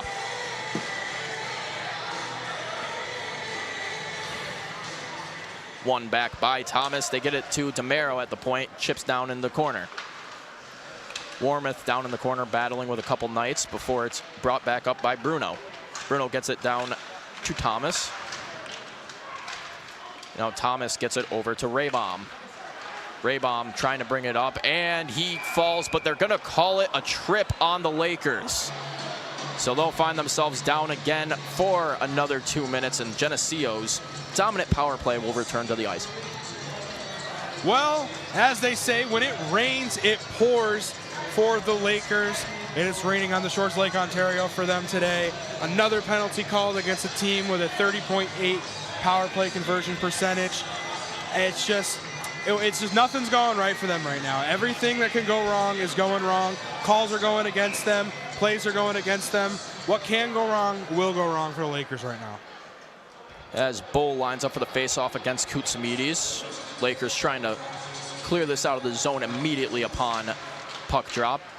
And Bull trying to force it out as the Lakers able to get a little bit of a tie-up, but it goes back in their zone. Baker now wraps it around the corner. Flack's going to shovel it the rest of the way, and Harris will play this one back behind his own net. Lakers elect to get a line change. Joining the ice now, Rocco, Francis, and Calabufo. McLaco's coming down for Geneseo. He's going to chip it into the far side corner. Baker on the attack.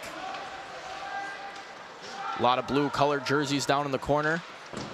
Bringing it back up to the point now, meeting Wilkins. Wilkins passes it off to Demeski.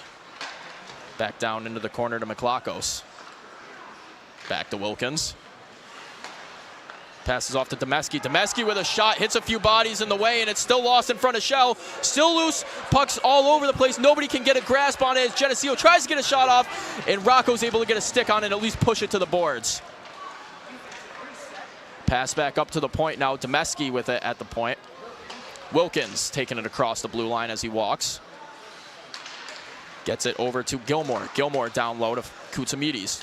Back up to Wilkins. Cross ice, Demeski. Demeski down low, Gilmore.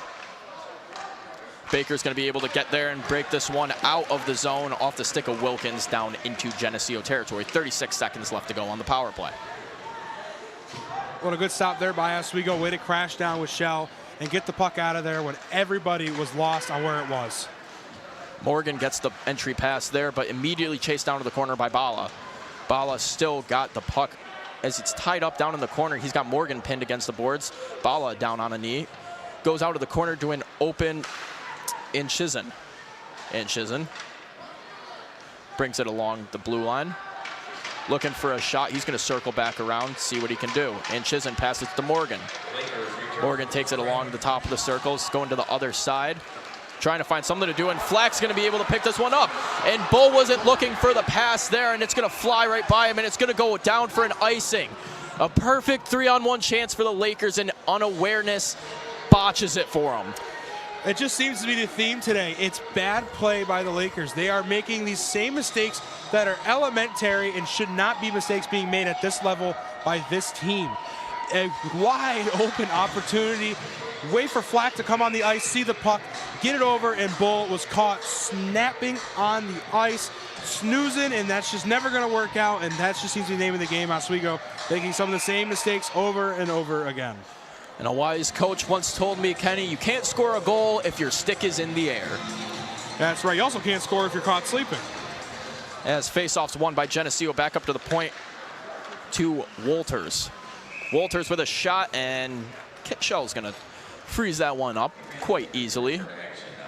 Face-off in the far side corner. 5:09 left to go in the game here. Shots tied up 27-27, but the score, Geneseo 2, Oswego 0.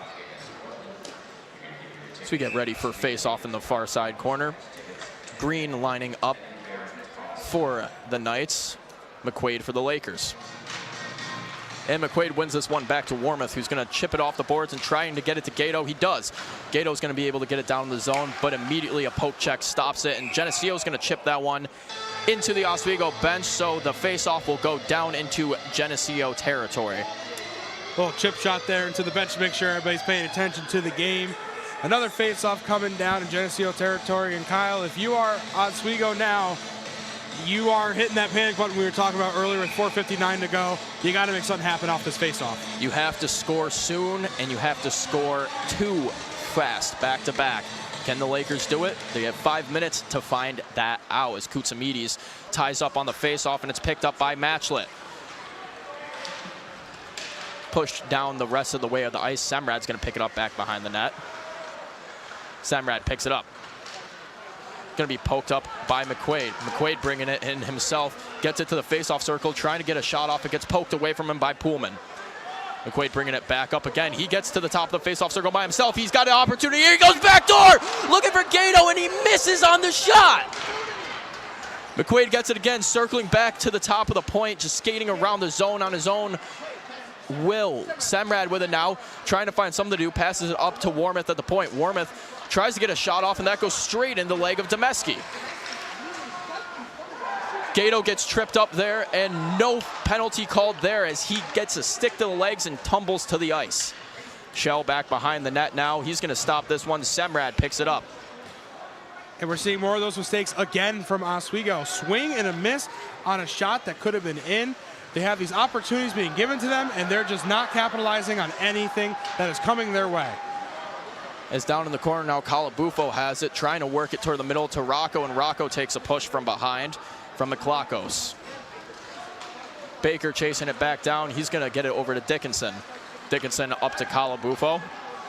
Calabufo looking for something to do. He's just going to wrap it around the boards and let his forwards go to work. Baker now. Baker passes up to Sleeth. Sleeth towing the blue line. He's going to backhand this one on a net, and they get his goal! Daniel Calabufo on the rebound!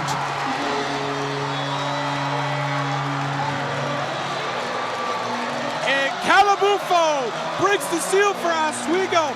Finally, a shot gets by Harris on the 30th shot of the night. Oswego knocks one in the back of the net, 1-2, and there's only one way you can try and mount a comeback, Kyle, and that is by doing what? Scoring goals, Kenny, and 3:20 left to go in the game. They've got some energy and they've got some life in them now, but can they keep that momentum going? As the shot that goes down into the corner, passed out in front, and Calabufo in the perfect spot to score. Baker now has it, and he gets it to Flack. Over to Dickinson, and Gato tries getting it through the legs of a defender to Flack, but it's going to end up back in Oswego zone. Dickinson takes it back behind the net, chips it up to Flack. Flack looks across ice for Bull. The Lakers got a little bit of speed coming down on him now, and Bull, he's going to get a shot off, and that one's wide. Stopped by Harris and frozen, and Bull takes a shot after the play. Or Dickinson gets a shot in the back of the head after the play from a Geneseo player. And Oswego, all they can do here is skate off and get away from that, expecting a penalty to come from that. If there's not, Kyle, there's something wrong with that. That is a clear-cut penalty. And there it is. Fenster-Stock will receive a cross-checking penalty, as the Lakers will go back up on the power play for the last 2:52 left to go in the game. 2 minutes will be a power play. As they're going to talk to the refs right now. trying to figure out what's going on. Lakers talking it over, figuring out what they want to do with their power play here, who they want to send on the ice as Dickinson goes back out after taking that shot to the back of the head. Power play looking to get something going here. Koutsoumides facing off against Bull, and Bull wins that into the corner. Gato goes down and gets it. Gato's got it now. He's trying to find somebody to center the pass to. Nobody was there. Gets it to the point. Dickinson. Dickinson drop off to Gato. Over to Flack. Flack trying to toe the line, and he'll be able to get it back. Flack brings it in the high slot. Now in a shot through the legs and goes off the pads of Harris. Flack goes down in the corner, gets his own rebound. Pass up to Arkan and the point. Arkan with a shot goes off the mask of Harris. Back down in the corner now. Two players going down for it, and a huge keep in from Flack. Keeps the puck in with his pads, and down on the ice was Wilkins, and he just kind of laid on the puck there.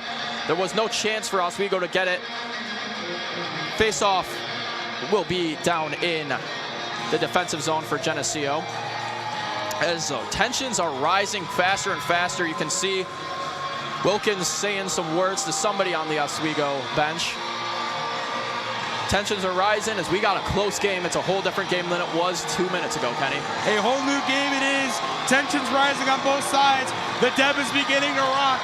The tensions and stakes are high. Number 5 in the country. Number 7, a face-off coming soon. And Kyle, the stakes can't be higher. They really can't be. No, as Ed Gosick takes a timeout there to try to figure out what they want to do with their power play. Shane Bull talking to the officials right now. Thinks it should be more than 2 minutes. But nonetheless, they're going to get back in there. Talk to Gosick, try to figure out who they want out there, what system, what they want to run, because they have 2 minutes to score a goal. Yeah, you put out your best scorers right now if you're Ed Gosick. You put out your guys who can make plays happen. Put out your guys who can make an assist. Put out your guys who can make a shot and create opportunities for yourself. While if you're on Geneseo's side now, you're telling Harris, hey man, you've been locking it down all day. Just do it again. Don't let anything get by you. Geneseo needs to continue to crash down low to stop the power play from working out. Geneseo's done it all day long. If they do what they've done all day, Oswego, the chances of scoring are very low, but if Oswego can figure something out finally, it might be a whole new story. Lockdown defense, the name of the game for Geneseo and Oswego, using that spark of energy they got off of Calabufo's goal to hopefully try to net another one if you are the Lakers. And Geneseo on the other end, it's clear, clear, clear. Do not let that puck be in your zone at all. As we get ready for face-off here, Shane Bull taking the face-off against Koutsoumides. Bull wins the face-off. Gato tries to throw it back, but it goes way too high, and it's going to end up in a Geneseo bench. Off the stick of a Geneseo player, so face-off will return back down into Geneseo territory. And you got to think, Kenny, at what point do you think about pulling Shell? Soon. I think if they don't capitalize on the power play, that right then and there is probably where you're going to pull your goalie and try to make something happen. But they're hoping to just capitalize on the power play. And kicked in by Flack. It's trying to dump that one was Walters, but he whiffed on it. Back down. Dickinson has to pick it up. Bull has it, dumps it back off to Dickinson. 1 minute left to go in the power play, 1:52 to go in game. Dickinson coming up now, drops it off to Flack, who then passes it back. Flack again to Arkan. Arkan has it at the high circle, trying to get it down low. He's going to chip it up, and nobody was there to collect it. As Shell has left the net, Oswego will elect to go for a 6-on-4 for the next 40 minutes. Trying to get this one down in, but it's tied up right along the blue line.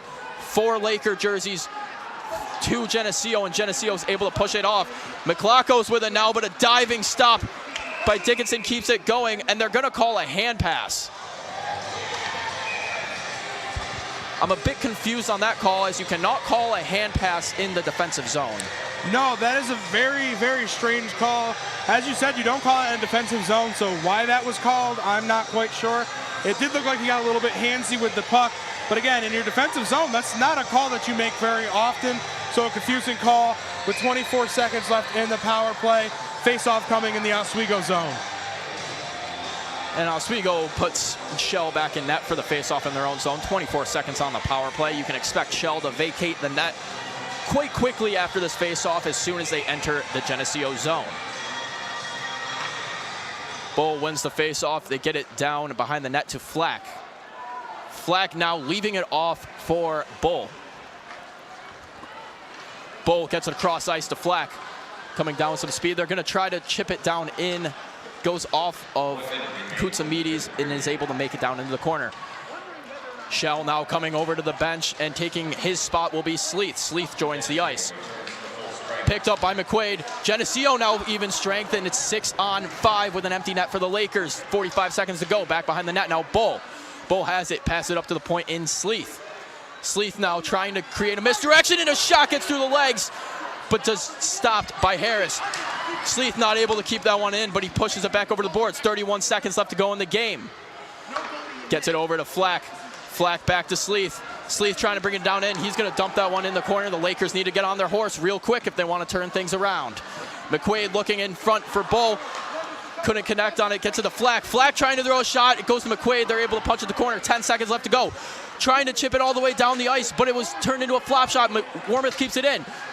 Bull gets it. 6 seconds left to go. Oswego needs to get a shot on net. They shoot it on net, and it just goes wide, and the clock will come to an end. The Geneseo Ice Knights have edged out the Oswego State Lakers in the final moments of this game.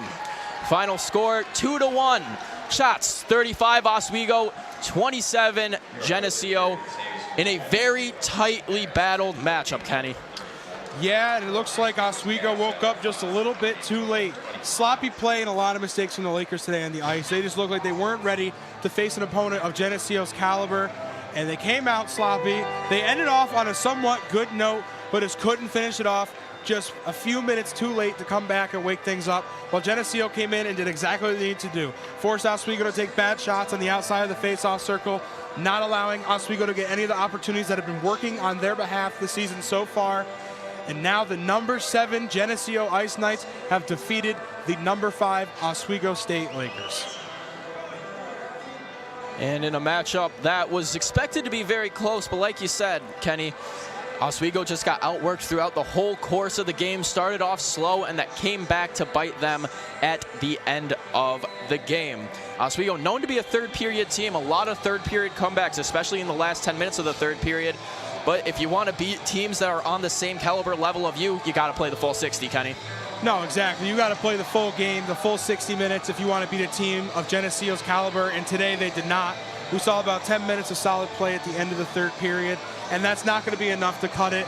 As we had said, they were a third period team. The last time these two faced off in the depth, it was the end of the third period, comeback sent to overtime, and it looks like it almost happened again, but just too little, too late, Kyle, just too late. And some real all-star goalie play as well on both sides. Cal Shell stood on his head and kept the Lakers in some really vital moments, getting some toe-of-the-pad saves, nice blocker saves. And on the other end, as they're taking a picture down there right now, two of the best goalies in the SUNYAC, Adam Harris. What a game for him. He had more starts, ESPN-level real shots, saves, my apologies, than I had seen in a game in quite a long time. Yeah, he had some SC Sports Center top 10 saves today, while Cal Shell held his own as well, don't get me wrong. Saw a lot of shots from a very good team, played some great defense for Oswego, and Harris just a little bit better today, had some great saves, some great highlights he could definitely add to his reel after tonight. Great stellar goalie plays from arguably two of the best goalies in D3 hockey. And that'll wrap things up here in the Deborah F. Stanley Ice Arena. But don't go anywhere, because after this break, we'll throw it over to the guys on the perch, and they'll have your post-game report to give you a closer look at everything that happened in this game. But for now, I'm Kyle Spizak alongside Kenny Gerard, and we'll see you next time for Oswego State Hockey.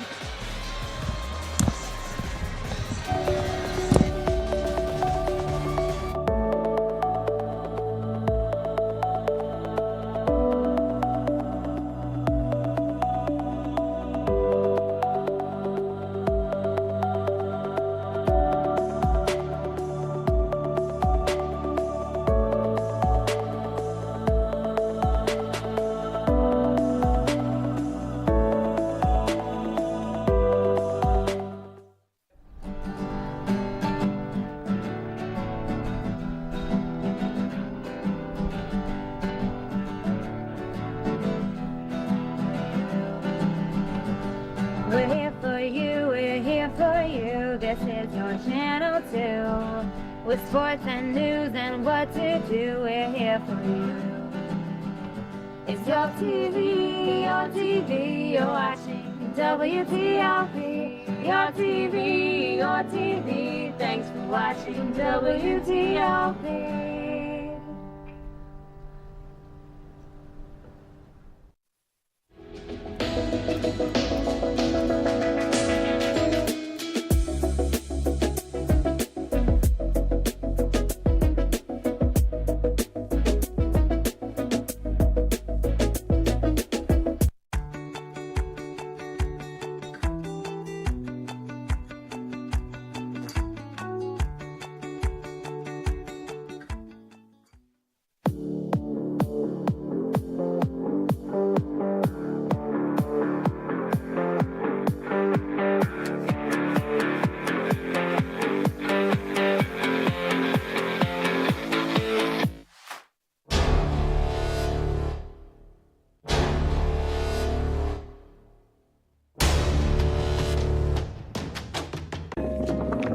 La la la la. Breathe. La la la la la la. La la la la. Breathe.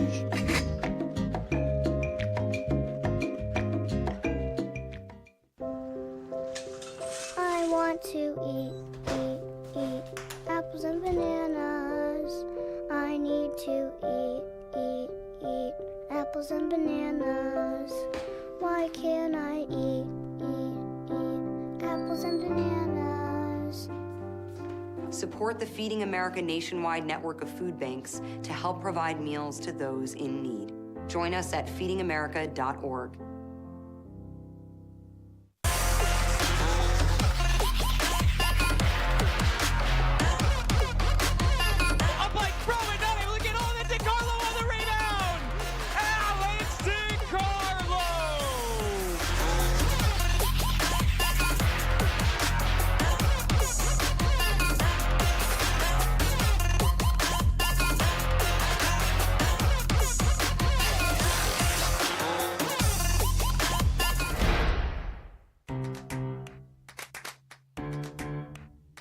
We'll deep dive into our feelings in our Real Talk segment. Stay tuned because it's about to get real.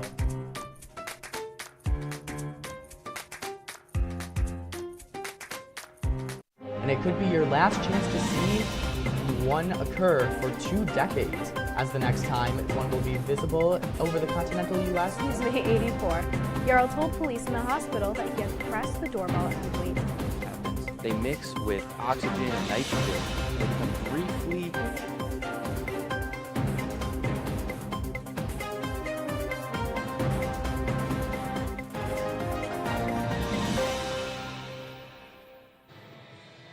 In a game about as tense as any, the Geneseo Ice Knights will leave here with a victory as sweet as pumpkin pie. I'm still Matt Sherman. I don't know if you know, I've said it 100 times now. Who are you again? I don't know. I think my name's Matt. I don't know. I haven't changed my name yet. What about you guys? You guys change your name? No, it's still Zach and Ryan. We're just messing around. Lots to unpack here from the last 60 minutes of play. Talk me through your initial thoughts of the final moments of that game. I mean, just Ryan, it's a tough pill to swallow for Oswego. Obviously, you come out a little bit slow. Geneseo ends up getting the 1-0 lead into the intermission. You're trying to come back after the second because Geneseo is now up 2-0. Lakers had a couple opportunities in that third period. Just wasn't enough overall on the night. Only 1 goal, very low scoring in the end, and they just could not find the breakthrough. Yeah, I mean, for Oswego, not kind of the game they wanted on the offensive end, but Jenny played an incredible defensive game. I mean, Adam Harris, legacy game, we're going to throw it out there. I mean, incredible game from him. Made an amazing save there, I believe, in that third period where he just kind of reached out. That should have been an easy goal for Oswego. Made a great play there. And for Jenny to have a guy like Adam Harris and then Jacob Tordner, who's also the freshman goalie as well, the flip-flop between those two guys, two really good guys, defense really won it today for the Geneseo Knights. Yeah, you talk about Adam Harris. I hope the Geneseo Knights are in the locker room holding him up like a Thanksgiving Day float right now. I mean, what a day for the young man. But let's look at the game. Give him a turkey leg. Let's look at the game in the grand scheme of things. The game summary here. Zach, walk us through it. Yeah, I mean, the thing that stands out is, the power play. Oswego had the shots. They had the opportunities, 33 shots to 20 for Oswego, but 0 for 4 on the power play. This power play struggled, and then they had a bright spot in the last week or so, and then it goes back down to a bad spot, and you can't have that in big games. Yeah, I think for Oswego, Jenny did a really good job kind of blocking the passing lanes. A lot of the shots here today for Oswego were really one and done. You didn't really see too many second shot opportunities for Oswego. Jenny did a really good job kind of filling the lane in Oswego. They had a bunch of opportunities. I mean, so many countless ones, but just couldn't get it done here tonight. And that just goes to Jenny for being in the right place at the right time on the defensive end. Yeah, I think Jenny did a great job on all cylinders today. I mean, not to throw out too many Thanksgiving references, but they kind of looked like a turducken out there. Really good at everything. Kind of an all-in-one type of team. They got it done today against Oswego, who didn't have their best performance. So, what is a team that usually has success, and has had success this year? Where do they go from here in Oswego? It's hard because obviously this is such a big matchup. They're on their home ice. They're against a ranked opponent, and all of a sudden you're kind of back to the drawing board after this. Obviously, they got some big games coming up, so they have to shift focus to that. But this one's a sucker punch to the gut for Oswego. No, I mean, it's a tough one. I mean, for Oswego, so many odd man rushes from just this Geneseo team, and Oswego, a very good defensive team, played it well today, but it was a lot of opportunities for Jenny. They probably should have had a 3 to 4 goal game here tonight. And, I mean, for the Lakers, where they go from here, they had a pretty good defensive game, but offensively just wasn't in cohesion, wasn't really on the page of each other. I mean, we saw that one in the third period. Probably Shane Bull had an easy one going down there, just didn't look for the pass on that one, and it just kind of ruined Oswego in this one. And just, I guess that cohesion, they're just going to have to figure it out, and I'm sure Coach Gosick is telling them right now in the locker room. Absolutely. I mean, I talked about panic puck earlier. That's what it kind of seemed like going into the last moments in those games. I mean, Shane Bull not looking for the puck, can't happen. It's unacceptable. And then also the power play, we talked about that all game too. I think that has to get cleaned up. They haven't been good at it all year. It's been their Achilles heel like we talked about earlier. I think that has to get cleaned up moving forward. It really hurt them today. But, Gosick's been doing a good job preaching, keep things going game by game. Own our ship has been their motto. I think it's going to be a nice turnaround for them. They'll come back ready to play in their next game. But, yeah. Yeah, I mean, for Oswego, you mentioned the power play there, Matt. I mean, they were not a great power play team last year. They really improved this year. They're up to around that 30% mark, but it's just it's not that they don't have shot opportunities, just they just haven't knocked them down. And they had a million shots there and a couple of the power plays here tonight, but just not getting it in the back of the net really hurts them. And when you have that kind of opportunity in a big physical game, they just couldn't get it done here tonight. And just quickly, Matt, I'm taking it from the Geneseo side of things. They're coming off a road loss against Plattsburgh that basically, okay, well, Plattsburgh took over the SUNY now. Yeah. They said, wait, hold on a second. Was last year a blip? Who knows? They have come back really, really strong. A big-time win on the road, a ranked win on the road. They're going to be moving up in the rankings, and they're going to have a lot of confidence into their next one. Yeah, I think Geneseo's kind of thankful to get things back on track. Speaking of things we're thankful for, what are you guys thankful for this Thanksgiving? I'm thankful to be a part of WTOP 10, and I'm also very thankful for my producer, Jacob Bradley. I'm very thankful for my director and my general manager, Mike Griswold. You guys stole my line. I had it written down, and I was going to thank them. Well, that's going to do it here on The Perch. I'm Matt Sharamita, joined by Zach Malamud, Ryan Joyce. For the two people we're most thankful for, Jacob Bradley and Mike Griswold, and everyone else in the studio we're thankful for. The whole entire crew. Thank you very much. For them, we'll see you on the next one.